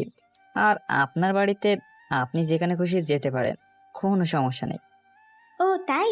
তা চাচা, আপনার পরিবারে কে কে আছে আর আপনার সন্তান কয়জন? দেখি এইবার কি বলে। রাইসা মনে মনে বলতে লাগলো। আমি তো রাইসার কথা শুনে পুরাই অবাক, কেননা এমন প্রশ্ন কেন করলো? আর আমি এখন কি বলবো সন্তানের কথা? ম্যাডাম, আমার বাবা মা আর একটা বোন আছে। আর কি বলবো দুঃখের কথা, আমার কোনো সন্তান নেই। দেখছেন, তাও সত্যটা বলে না। আরে চাচা, আপনি যেইভাবে বুড়া সেজেছেন তাতে কেউ বুঝবেই না। আর সন্তান আচ্ছা চাচা, আপনাকে দেখে মনে হচ্ছে বয়স ভালোই হয়েছে, তাহলে সন্তান নেন নাই কেন? এখন আমি কি বলবো, এই মেয়ে তো আমাকে ছাড়বে না দেখতেছি। আসলে আমি বিয়ে করছি, কিন্তু ভাগ্যক্রমে আমার কাবিনটা শুধু হয়েছিল, খালেমাটা হয়নি। আর আমার বউ আসে না, তার বাবার বাড়িতে থাকে। তাই নাকি? খুব কষ্টের কথা এটা। তা আপনি চাচিকে আনতে চান নাই কেন? সেই যে আমার জীবনে আসতে চায় না, তাহলে নিয়ে আসবে কেমনে? সে যে এখন অন্যের জন্য স্বপ্ন দেখে। ইস রে, আমার পাগলটা না জেনেই শুধু কষ্ট পাচ্ছে জানো। আর বেশি কষ্ট পেতে হবে না। আচ্ছা চাচা, আমি এখন আসি, আর দোয়া করি চাচি যেন আপনার জীবনে ফিরে আসে। ইস, কি বাসাটাই না বাসলাম, আর একটু থাকলে ধরা খেয়ে যেতাম। বলতে বলতে কখন যে ঘুমিয়ে পড়েছি সেই কথা খেয়ালই নেই। সকালে ঘুম থেকে উঠে প্রতিদিনের মতো বাগানে পানি দিচ্ছি, তখন বৃষ্টি আসছে। রাসেল, তুমি অনুষ্ঠানের কথা জানো নাকি? হ্যাঁ জানি, রাইসা বলছে। আর আরো বলেছে সে অনুষ্ঠানে নাকি তার হবু শ্বশুরবাড়ির লোকজন আসবে। আমি কি সত্যি রাইসাকে আমার জীবন থেকে হারিয়ে ফেলবো? এখনো কিন্তু অনেক সময় আছে, চলে যাও কষ্ট পেতে না চাইলে, কারণ ওই দিন যে কষ্ট ছাড়া কিছুই পাবে না। আর তোমার কষ্টগুলো আমারও কেমন সহ্য হয় না। না, আমি মাঝপথে হাল ছেড়ে যাব না। ওর কষ্ট সহ্য করতে যদি আমার মরণ হয়, তবু আমি হাসি মুখে মরণকে বরণ করে নিব। সত্যি, তুই একটা মানুষই যে কিনা একটা মেয়েকে এত ভালোবাসে যে তাকে ভালোই বাসে না, শুধু কষ্টই দিয়ে গেল। দোয়া করি আল্লাহ যেন তোর মনের আশা পূরণ করে। বলে ভিতরে চলে গেলাম। ম্যাডাম, আমাকে আজকে একটু ছুটি দিবেন? একটু এক জায়গায় যেতাম, একটা কাজ ছিল। আপনার তো এখানে কিছু নাই, তাহলে আপনি কোথায় যাবেন শুনি? হেই রে, এখন আমি কি বলি? এই মেয়ে এইরকম কথা বলে ঠেকিয়ে ফেলে কেন বুঝতে পারি না। মনে মনে বলতে লাগলাম, আসলে ম্যাডাম এইখানে আমার এক আত্মীয় থাকে, তার সাথে একটু দেখা করতে যেতে হবে। দয়া করে যদি অনুমতি দিতেন। আচ্ছা ঠিক আছে, তবে হ্যাঁ, সন্ধ্যা হওয়ার আগেই ফিরে আসবেন, সেটা যেন মনে থাকে বলে দিলাম। আচ্ছা, আপনার বলা কথাগুলো আমার মনে থাকবে, এইটা কি আর বলতে পারি নাকি? তারপর আমি চলে আসলাম। রাস্তায় এসে বৃদ্ধ থেকে আবার আগের রূপে চলে আসলাম। ভাবতে কেমন লাগে, রাইসা আমাকে না চিনে চাচা বলে, আর সন্তান কয়টা সেটাও জিজ্ঞেস করে। আমি আস্তে আস্তে হেঁটে আপুদের বাসার দিকে চলে আসলাম। কিন্তু কিছু পথ আসতেই দেখতে পেয়ে আপুকে কারো যেন হেনস্থ করতেছে। আসলে আপু হেঁটে হেঁটে কোথাও গেছিল, গাড়ি বা বডিগার্ড ছাড়াই। আমি আর এক মুহূর্ত দেরি না করে অতি দ্রুত গতিতে আপুর কাছে চলে আসলাম। আমাকে দেখে আপু যেন প্রাণ ফিরে পেল। আপু, এরা কারা আর তোমার সাথে এরকম করতেছে কেন? আসলে আমি এদের একটা কাজ করতে মানা করায় এরা আমাকে মারতে চায়। কি? এই, তোদের এত বড় সাহস আমার বোনকে মারতে চাস? তোদের কলিজা তো দেখতে হয় কত বড়। বগাটেরা হাসতে হাসতে বলতে লাগলো, আমাদের কলিজা দেখার আগেই তোর কলিজাটা বের করে ভেজা খেয়ে ফেলবো। এই মার্শালারে, বাকিদের উদ্দেশ্য করে এগুলো বলল। আমিও দেরি না করে এক একজনকে এক এক স্টাইলে মেরে পেঁয়াজ মরিচ ছাড়াই আলু ভর্তা বানিয়ে ফেললাম। এই, তোরা আপুর কাছে ক্ষমা চা আর বল যে আম্মা আমাদেরকে ক্ষমা করে দিন, জীবনের বাকি সময়ে আপনার সামনে আসবে না। বগাটেগুলো সেটাই করলো আর আমি আমি আবার আপুর কাছে চলে আসলাম। কি দরকার ছিল মারামারি করার? তোর যদি কিছু হয়ে যেত তাহলে কি হতো? হুম? আপু, আমি যদি ওদের না মারতাম তাহলে কি আর তোমাকে এভাবে ছেড়ে দিত বলো? আর আমি বেঁচে থাকতে আমার আপুর কিছু হবে সেটা কখনো সম্ভব না। সত্যি ভাই, মাঝে মাঝে মনে হয় তুই মানুষ না, ফেরেশতা। আমাদের বিপদে ঠিক সময় এসে উদ্ধার করিস। আপু, আমি ফেরেশতা হতে যাব কেন? আমি আল্লাহর এক পাপাচার দুনিয়ার পাপী বান্দা মাত্র। তারপর আমি আর আপু বাসায় চলে আসলাম। কি বাবা, কেমন আছিস? আর এতদিন পরে মায়ের কথা মনে পড়লো, তাই না? আরে আম্মু, তোমাদের কথা আমার সবসময় মনে পড়ে, কিন্তু কি করব বলো, আসার যে সময় নেই। তোমাদের বৌমাকে আপন করে পেতে এইটুকু কষ্টটুকু করতেই হবে। তখনই পিছন থেকে আব্বু বলে ওঠে, আমি বললাম, রাইসের সাথে কথা বলে সব ঠিক করে দেই, কিন্তু তুই তো আমার কথা শুনলি না। বাবা, সেটা বললে করা যেত, কিন্তু এতে প্রমাণ হতো না আমি ঠিক রাইসাকে কতটা ভালোবাসি। তোর সাথে কথাই পারবো না, একটা না একটা বলে ঠিকই আমাদের ঠেকিয়ে দিবি। আর শোন, আমার সকল সম্পত্তি তোর আর ঐশীর নামে লিখে দিচ্ছি। এটা আমি একা না, তোর মা ঐশী শরীফ মিলে ঠিক করেছে। বাবার কথা শুনে আমার একটু রাগ হলো, কেননা তারা আমাকে তাদের কষ্টে গড়ে তোলা সম্পত্তি কেন লিখে দেবে? বাবা, এটা কি করেছো? এই সম্পত্তি শুধু আপুর, আমাকে কেন দিচ্ছ? এই পিচ্ছি, তুই এত কথা বলিস কেন? আমাদের কি কম আছে যে তোকে দেওয়ার কারণে আমাদের সম্পত্তি কমে যাবে? বুঝতে পারলাম এদের সাথে কথা বলে আর কিছু হবে না, কারণ এরা যা করেছে সেটা আর উল্টাবে না। তারপর অনেক কথা হলো আমাদের মাঝে। আমি সবার থেকে বিদায় নিয়ে বাসায় চলে আসলাম। আসার সময় বাবা একটা কাঠ হাতে ধরিয়ে দিয়েছে। বুঝি না কাঠ দিয়ে কি করে। দরজা দিয়ে যেই না ভিতরে প্রবেশ করেছি তখনই বৃষ্টি বলে ওঠে, কি ব্যাপার চাচা, এক্ষুনি চলে আসলেন যে? রাইসা তখন আমাদের দিকে তাকালো। দেখতে পারলাম রাইসার মুখে হাসি রেখা ফুটে উঠলো। জানি না এই খুশির রহস্যটা কি। আসলে ম্যাডাম, আমাদের না দেখে থাকতেই পারছিলাম না, শুধু ছটপট করতেছিলাম, তাই তাড়াতাড়ি চলে আসলাম আপনাদের দেখতে। এখন অনেক খুশি লাগতেছে, মনে হচ্ছে প্রাণ ফিরে পেলাম। আমাদের জন্য নাকি আপনার রাইসা ম্যাডামের জন্য? কোনটা? আমার কানে কানে বলেই হেসে উঠলো, কি যে বলেন না ম্যাডাম, আপনারা সবাই আমার কাছে সমান। তার একটু সময় থেকে আসলেই পারতেন, অনেক দিন হলো কোথাও যান না। না ম্যাডাম, সেই সকালে গেছি, অনেক সময় থেকেছি, আর ভালো লাগলো না, তাই চলে আসলাম। আসলে যতদিন হলো আপনাদের সাথে আছি ততদিনে আপনারা আমার পরিবারের মতোই হয়ে গেছেন। পরিবারের মতন কি? আমি তো তোমার পরিবারেরই একজন। এইভাবে চলে গেল কয়েকটা দিন। আগামীকাল এই বাড়িতে অনুষ্ঠান হবে, জানি না আমার সাথে কি হবে। রাতে এইসব ভাবতেই ঘুমিয়ে পড়েছি। সকালে ঘুম ভাঙে রিয়ার ডাকে। আমি চোখ খুলতেই দেখি রিয়া। আমি তো ভূত দেখার মতো অবস্থা। এই রহিম চাচা আপনাকে কাজ করতে ডাকছে, কত বেলা হয়ে গেছে দেখেছেন? যাক বাবা, আমাকে তাও চিনতে পারেনি। আমি রিয়াকে পাঠিয়ে দিয়ে কিছু সময় পরে নিচে চলে আসলাম। আসলে রিয়ারা রাতে এসেছে, রাইসা নিজে বাস স্ট্যান্ড থেকে নিয়ে এসছে, সেটা আমি জানি না। আমি নিচে এসে দেখি সবাইকে, কথা বললে চিনতে পারবে দেখে কিছুই বলতেছি না। দেখতে দেখতে বিকাল গড়িয়ে সন্ধ্যা নেমে এলো। সব মানুষ এসে ভিড় জমালো, হাঁপুরাও এলো। আমার তো ভয়ে কলিজা শুকিয়ে আসতেছে, হয়তো আজকে রাইসা আমার থেকে পর হয়ে যাবে। আমি কি করে বাঁচবো, সেই যে আমার বেঁচে থাকার উৎস, এসব ভাবতেছি আর সবার দেখাশোনা করতেছি। তখন রাইসা ম্যাডাম স্টেজে উঠে মাইক্রোফোন হাতে নিয়ে আমার নাম ধরে এমন একটা কথা বলে যা শুনে আমার সারা শরীর ঘামতে শুরু করে। কেননা কথাটা ছিল তাহলে চলেন কথাটা শুনিয়ে আসি। আপনারা তো আবার না বলা পর্যন্ত আমাকে ছাড়বেন না।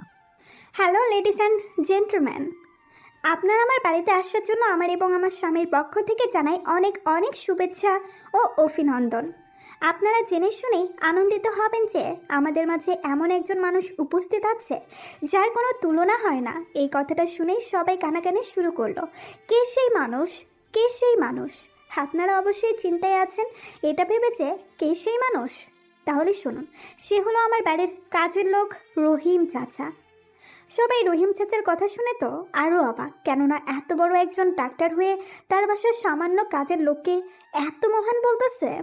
হ্যাঁ, ঠিকই শুনেছেন। আর আপনাদের এই আনন্দ আরও জাগ্রত করে তুলতে আমাদের একটা সুন্দর গান শোনাবেন আমাদের রহিম চাচা। এই কথাটা শুনে আমার তো কলিজা কেঁপে উঠলো। আমি গান কেমনে গাইবো? যেখানে বেশি মানুষের সাথে কথাই বলতে পারি না, তখন কানে ভেসে আসে লোকের করতালি শব্দ।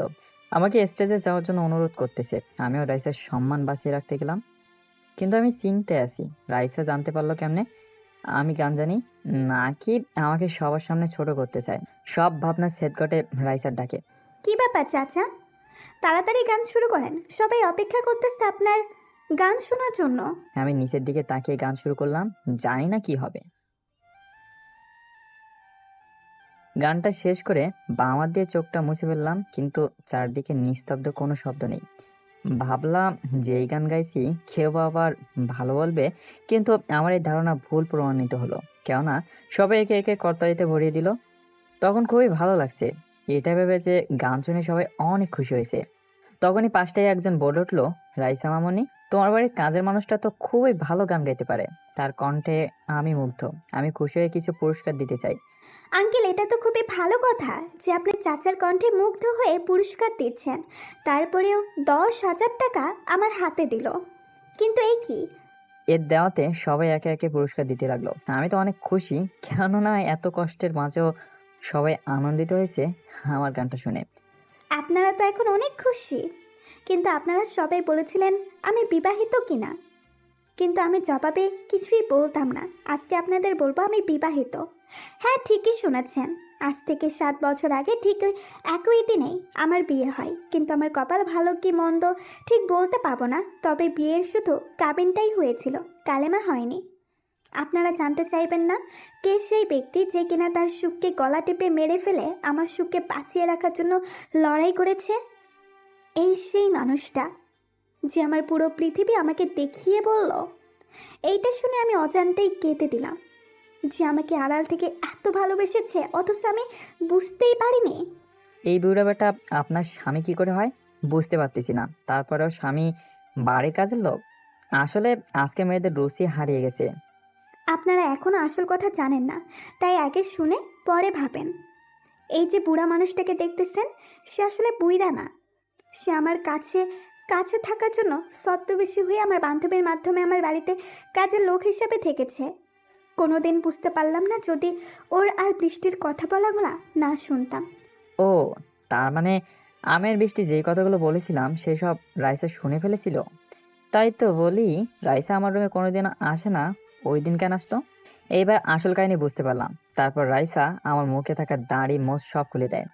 আর এইসব দেখে সবাই তো অনেক অবাক হয়ে যায়। জানেন রাসেল কি জন্য আমার বাড়ির কাজের লোক হয়েছে? জানেন না তো? তাহলে শোনেন, আমি ওকে প্রথম দিনই বলেছিলাম আমি যদি এখন বিয়ে করি তাহলে আমার পড়ার ক্ষতি হবে, তার জন্য কাবিন করে রাখেন। তার জন্য সবার অনেক কথার সম্মুখীন হতে হয়েছিল ওকে। আমি ওর থেকে আরও চেয়েছিলাম যেন সে আমাকে ডাক্তার বানায়, সেও রাজি হয়ে যায়।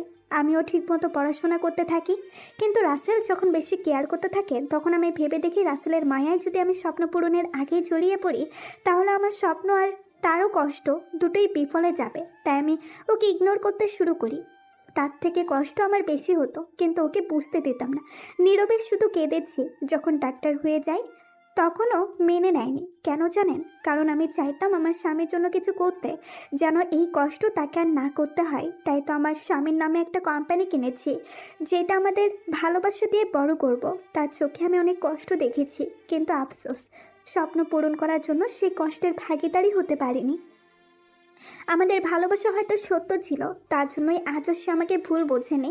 সে চাইলে অন্য মেয়ের সাথে সম্পর্কে লিপ্ত হতে পারত, কিন্তু হয়নি। আমি একদিন রাসেলকে না বলে গ্রামে যাই, আর বাড়ি গিয়ে জানতে পারি আপু সুস্থ, তাই তো ঢাকায় আসবে। আমিও সবার সাথে প্ল্যান করে একই বাসে উঠি, আর আমি পরিচিত হয়ে তাকে পরীক্ষা করেছি। যে অন্য কাউকে ভালোবাসে নাকি, কিন্তু সে আমার কথা আমার কাছেই বলেছিল। সে জানতো না আমি ছিলাম বাসের সেই মেয়েটি। এমনকি তার সকল আত্মীয়রাও এইসব কিছু করব তার প্ল্যান জানতো। শুধু রাসেল একাই অজানা ছিল। অনেক কষ্ট তাকে আমি দিয়েছি, হতে পারে তার কষ্টের কাছে আমার কষ্ট তুচ্ছ। আজ আমি আপন করে ওকে নিতে চাই, আঁকলে রাখতে চাই আমার পবিত্র ভালোবাসা দিয়ে। মারে, তুই যেটা করেছিস সেটা হয়তো ভুল ছিল না। তুই তো কম কষ্ট করিস নাই। জীবনে সুখী হওয়ার জন্য একটু কষ্ট করতেই হয়। হ্যাঁ রে মা, তোরা অনেক কষ্ট সহ্য করেছিস। তোদেরকে আবার আমি বিয়ে দেব, কারণ সেদিন তো আমি ছিলাম না তোদের বিয়েতে। বলেই দুই আব্বু হেসে ফেললো। এভাবে অনেক মানুষ অনেকভাবে বলল, সবাই একই কথা, সবার একই কথা, আমাদের আবার বিয়ে দিবে সবাই দাঁড়িয়ে থেকে। তখন আমি বলে উঠলাম, না, আমি ডাক্তার ম্যাডামকে বিয়ে করব না। সে কি আমাকে কম কষ্ট দিয়েছে? এমনকি তাকে অন্য ছেলের সাথে ঘুরতেও দেখেছি আমি। আমার কথা শুনে তো সবাই অবাক হয়ে গেল, আর রাইসা তো কেঁদেই ফেললো। আমার হাত ধরে কেঁদে কেঁদে বলল, তুমি এমন কথা কেন বলতেছো? আমি তোমাকে ছাড়া বাঁচবো না। আর সেই ছেলেটা তো বৃষ্টির হবু বর। তোমাকে রাগান্বিত করার জন্য করেছি, আপু সব জানতো। আমি এই কথা শুনে আপুর দিকে চোখ বড় বড় করে তাকালাম, আর আপু দুলাভাইয়ের পেছনে লুকিয়ে গেল। আপনাকে আমি কি করে ভালোবাসবো বলেন? আপনি কি আমাকে ভালোবাসেন? এই কথাটা এখন বলতেছেন? এই কথাটা বলা মাত্রই সবার মুখে হাসির রেখা ফুটে উঠল। আর এইদিকে রাইসা আমার সামনে হাঁটু গেড়ে বসে, কি করে তোমাকে ভালোবাসার কথা বলবো সে ভাষা আমি জানি না, তবে এইভাবে বলতে পারি, আমাকে কি তোমার মনে একটু জায়গা দিবে? করবে কি তোমার বাচ্চার আম্মু? দেবে কি তোমার একলা পথের সাথী হতে? দেবে কি ওই জ্যোৎস্না রাতে তোমার কোলে মাথা রেখে চাঁদ দেখার অংশীদার হতে? আই লাভ ইউ সোনা, আই লাভ ইউ টু কলিজা।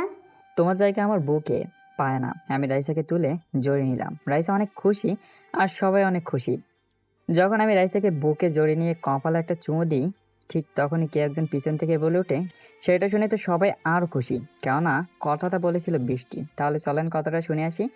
সবাই শুধু রাইসার বিয়ের কথাই চিন্তা করলো, আর আমার বিয়ের কথা একবারের জন্য ভাবলো না। আরে বৃষ্টি, তোরও তো বিয়ে হবে শাকিলের সাথে, তাহলে এমন বলছিস কেন? না, আমি সাকিলকে বিয়ে করতে যাব কেন? শাকিল তোকে বিয়ে করতে রাজি, তাহলে তুই বিয়ে করবি না কেন? আর তুই কাউকে ভালোবাসিস নাকি? আমি রাসেলকে ভালোবাসি, আমি ওকেই বিয়ে করতে চাই। এইটা শুনে সবাই অনেকটাই অবাক হয়ে যায়, আর রাইসা তো বেশি অবাক হয়। এইটা শুনে সবাই যেন স্তব্ধ হয়ে গেল, চারিদিকে নীরবতা। সবাই একথাই ভাবতেছে যে এই মেয়ে পাগল হয়ে গেল নাকি। এই বৃষ্টি, তুই কি পাগল হয়ে গেছিস নাকি? কি বলছিস এইসব? বাবা, আমি পাগল হই নাই। আর রাসেলও আমাকে ভালোবেসে বিয়ে করার লোভ দেখিয়ে। বৃষ্টিমা, আর বলতে হবে না। তুমি যার জন্য দায় পড়ে নাটক করতেছো সেই মানুষটাকে আমি নিয়ে এসেছি। সবাই অবাক, কেননা আব্বু শাকিলের কলার ধরে টানতে টানতে নিয়ে আসছে। তারপর সবটা খুলে বলল, বৃষ্টি কেন এইসব করেছে, আমাকে ক্ষমা করে দিস রাইসা। তোর স্বামীর নামে আমি এত বড় কলঙ্ক লটালাম। না রে, ক্ষমা চাচ্ছিস কেন? তুই তো তোর ইজ্জত রক্ষা করার জন্যই এমনটা করতে বাধ্য হয়েছিস। আমি দৌড়ে গিয়ে শাকিলের কলার ধরে বললাম, এই শাকিল, তুই কেন এমন করছিস? আসলে আমি রাইসাকে অনেক ভালোবাসি। তোমার হবে তা আমি মানতে পারিনি, তাই বৃষ্টির ওই রকম ভিডিও করে ব্ল্যাকমেল করে এই সব করতে বাধ্য করি। আমাকে মাফ করে দাও। রাইসা এসে ঠাস ঠাস করে থাপ্পড় লাগিয়ে দেয়, আর বলতে থাকে, তোকে আমি বিশ্বাস করে আমার বন্ধু ভাবতাম, আর তুই এই প্রতিদান দিলে? আমি তো তোকে কোনোদিন ভালোবাসার চোখে দেখিনি। রাইসা, আমার ভুল হয়ে গেছে, আমাকে ক্ষমা করে দে। রাইসার পা জড়িয়ে ধরে। তারপর অনেক কথা হলো। সবাই ওকে পুলিশে দিতে চাইলো, কিন্তু আমি মানা করলাম, কেননা ও তার ভুল বুঝতে পেরেছে। আমি 2 দিন পরেই তোদের বিয়ে দিতে চাই। আমি দেরি করতে চাই না। আবার কি বিপদ আসবে কে জানি। এমনিতেই এক বিপদ হতে হতে বেঁচে গেছি। তারপর সবাই আনন্দ নিয়ে খাবার খেয়ে চলে যায়, আর আমাদের বাড়িতে যারা আছে তারাই শুধু থাকে। আমি রুমে এসে শুয়ে শুয়ে ভাবতেছি, আজকে আমার সাথে এইসব কি হলো। আমি তো ভাবতেই পারছিলাম না এইসব কি ছিল। বাবা রাসেল, কি করিস? আয়, খাবার খেয়ে নে। তুই তো তখন তেমন কিছুই খেলি না। না মা, এখন আমি কিছুই খাবো না, ভালো লাগছে না। সারাদিন কেমনভাবে যে কেটে গেল বুঝতে পারলাম না। তারপর মা আমার মাথায় হাত বুলাতে থাকে। আমি পরম সুখে আস্তে আস্তে ঘুমিয়ে পড়ি। আম্মু, আপনার ছেলে তো ঘুমিয়ে পড়েছে, এখনো মাথায় হাত বোলাচ্ছেন। মারে, ছেলেটার উপর দিয়ে সারাদিন অনেক দখল গেছে, ওর ভালো লাগছে না, তাই ওর মাথায় হাত বোলাচ্ছি। কারণ ওর ছোট থেকেই অভ্যাস, খারাপ লাগলেই মাথায় হাত বোলালে ঠিক হয়ে যাবে। তারপর আমাকে ঘুমিয়ে রেখে মা ও রাইসা চলে যায় অন্য রুমে। সকালে ঘুম ভাঙে রাইসার মিষ্টি ঠোঁটে ছোঁয়াতে।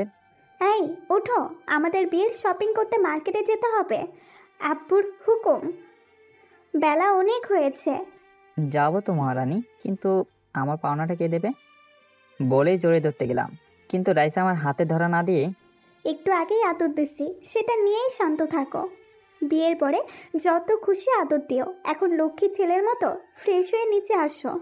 বলেই চলে গেল। আমি ফ্রেশ হয়ে নিচে এসে নাস্তা করে সবাইকে নিয়ে শপিং মলে গেলাম। সবাই অনেকটা সময় নিয়ে যার যার পছন্দ মতো জিনিস কিনলো। পরে সবাইকে নিয়ে রেস্টুরেন্টে খাবার খেয়ে সবাই বাসায় চলে আসলাম। আমার রুমে আসতে আসতে বলল, বাবু কি করছো? এই তো বাবুনি, দেখছো তো শুয়ে আছি, তাহলে জিজ্ঞাসা করছো কেন? আমি বুঝি জিজ্ঞেস করতে পারি না? আসো, আর ছোট বাচ্চাদের মতো অভিনয় করতে হবে না। বলেই কাছে টেনে কপালে একটা ভালোবাসার পরশ এঁকে দিলাম। রাইসা আমার বুকে অনেক সময় শুয়ে থেকে কখন যে দুইজন ঘুমিয়ে গেছি সেই দিকে কোনো খেয়ালই নেই। হঠাৎ আমার ঘুমটা রাইসার আগে ভেঙে যায়। এই রাইসা, ওঠো, অনেক ঘুমিয়েছো, এখন ওঠো, গোসল করে নাও। প্রায় বিকেল হয়ে গেছে। ঘুমের ঘরে আমাকে আরো শক্ত করে জড়িয়ে ধরে বলল, আর একটু ঘুমাই না, এমন করছো কেন? না, আর ঘুমালে চলবে না, উঠো, উঠে গোসল করো, পরে আবার শরীর খারাপ করবে। তারপর রাইসা উঠে আমাকে একটা চুমু দিয়ে চলে যায়। এইভাবে সময় চলে গিয়ে বিয়ের দিন চলে আসে। বাড়িতে অনেক মানুষের উপস্থিতি। আজ আমার খুব আনন্দ লাগতেছে যে রাইসাকে আজ আমি আপন করে পাবো। দেখতে দেখতে আমাদের ইসলামী শরীয়ত মতে বিয়ের কাজটা শেষ হয়ে গেল। রাইসাকে একটা রুমে রাখা হয়েছে। সবাই তার সাথে কথা বলতেছে, কিন্তু আমার দিকে কারো কোনো দৃষ্টি নেই। তাই একা একা ছাদে বসে আছি। একটু পরে ছাদে কারো উপস্থিতি টের পেলাম। পিছনে তাকিয়ে দেখি বৃষ্টি। রাইসা তোমার জন্য রুমে বসে অপেক্ষা করছে, আর তুমি এখানে কি করো? আসলে কিছুই ভালো লাগতেছে না। সবাই তো রাইসাকে নিয়ে বিজি, তাই আমি এখানে মনটাকে চাঙ্গা করতে আসলাম। মনকে চাঙ্গা অনেক করেছো, এখন যাও, আমার বান্ধবীটা একা একা বসে আছে। আর হ্যাঁ, বিড়ালটা কিন্তু মারা চাই। বলে হেসে ফেললো। আমি আর কিছু না বলে একটু লজ্জা নিয়ে রুমের সামনে এসে দাঁড়ালাম। পরে এক বস্তা সাহস নিয়ে ভিতরে প্রবেশ করলাম, কিন্তু এ কি, আমার বউ কোথায়? রুমের কোথাও নেই, এমনকি অষ্টমীও নেই। আমার তো চিন্তা হতে লাগলো, তাহলে রাইসা গেল কোথায়? কিন্তু আমার চিন্তা দূর করে একটু পরে রাইসা বাইরে থেকে এসে আমার পায়ে হাত দিয়ে সালাম করে। ওঠো, ওঠো বলছি, তোমার জায়গা আমার পায়ে না, আমার এই বুকে। কপালে একটা চুমু দিয়ে বুকে জড়িয়ে নিলাম। এই ছাড়ো, আগে চলো নামাজ পড়ে আল্লাহর কাছে আমাদের সংসার জীবনের সুখ চেয়ে নেই। তারপর দুইজনে উজু করে একসাথে নামাজ পড়ে নিলাম। তারপর রাইসাকে খাটে বসে দিয়ে আমি বিড়াল খুঁজতে লাগলাম একটা লাঠি নিয়ে। এই তুমি পাগল টাগল হলে নাকি? এভাবে পাগলের মতো কি খুঁজতেছ? না মানে, বৃষ্টি আপু বলল আজকে নাকি বিড়ালটা মারতে হবে, তাই বিড়াল খুঁজতেছি। কিন্তু ঘরের কথা, বিড়াল তো নেই। আরে গাধা, এই বিড়াল সেই বিড়াল না, আসো আমি দেখিয়ে দেই। তারপর আমি খাটে গিয়ে বসি। রাইসা আমার ঠোঁট জোড়া তার দখলে নিয়ে নেয়। প্রায় 10 মিনিট পর ছেড়ে দিল। সকালে আমার আগে রাইসার ঘুম ভাঙে, আর রাতের কথা মনে করে মুচকে এসে আমার কপালে একটা চুমু দিয়ে গোসল করতে যায়। এদিকে আমার ঘুমটাও ভেঙে যায়। চোখ মেলে দেখি রাইসা আমার কাছে নেই। একটু পরে তার লম্বা চুলের পানি ঝাড়তে ঝাড়তে আমার কাছে আসলো। কি মহারাজের ঘুম ভেঙেছে নাকি? আমি কিছু বলছি না, শুধু ওর দিকে তাকিয়ে আছি। অসম্ভব সুন্দর লাগছে রাইসাকে। আমি ওকে টান দিয়ে বুকের মাঝে জড়িয়ে নিলাম। এই দুষ্টু, ছাড়ো, রাতে এত আদর নিয়েও মন ভরে নাই, তাই না? তারপর বলতে লাগলাম, তোমাকে যতই দেখি ততই মুগ্ধ হয়ে যায়। এত সুন্দর কি করে হয় আমার বউটা? কারো যেন নজর না লাগে।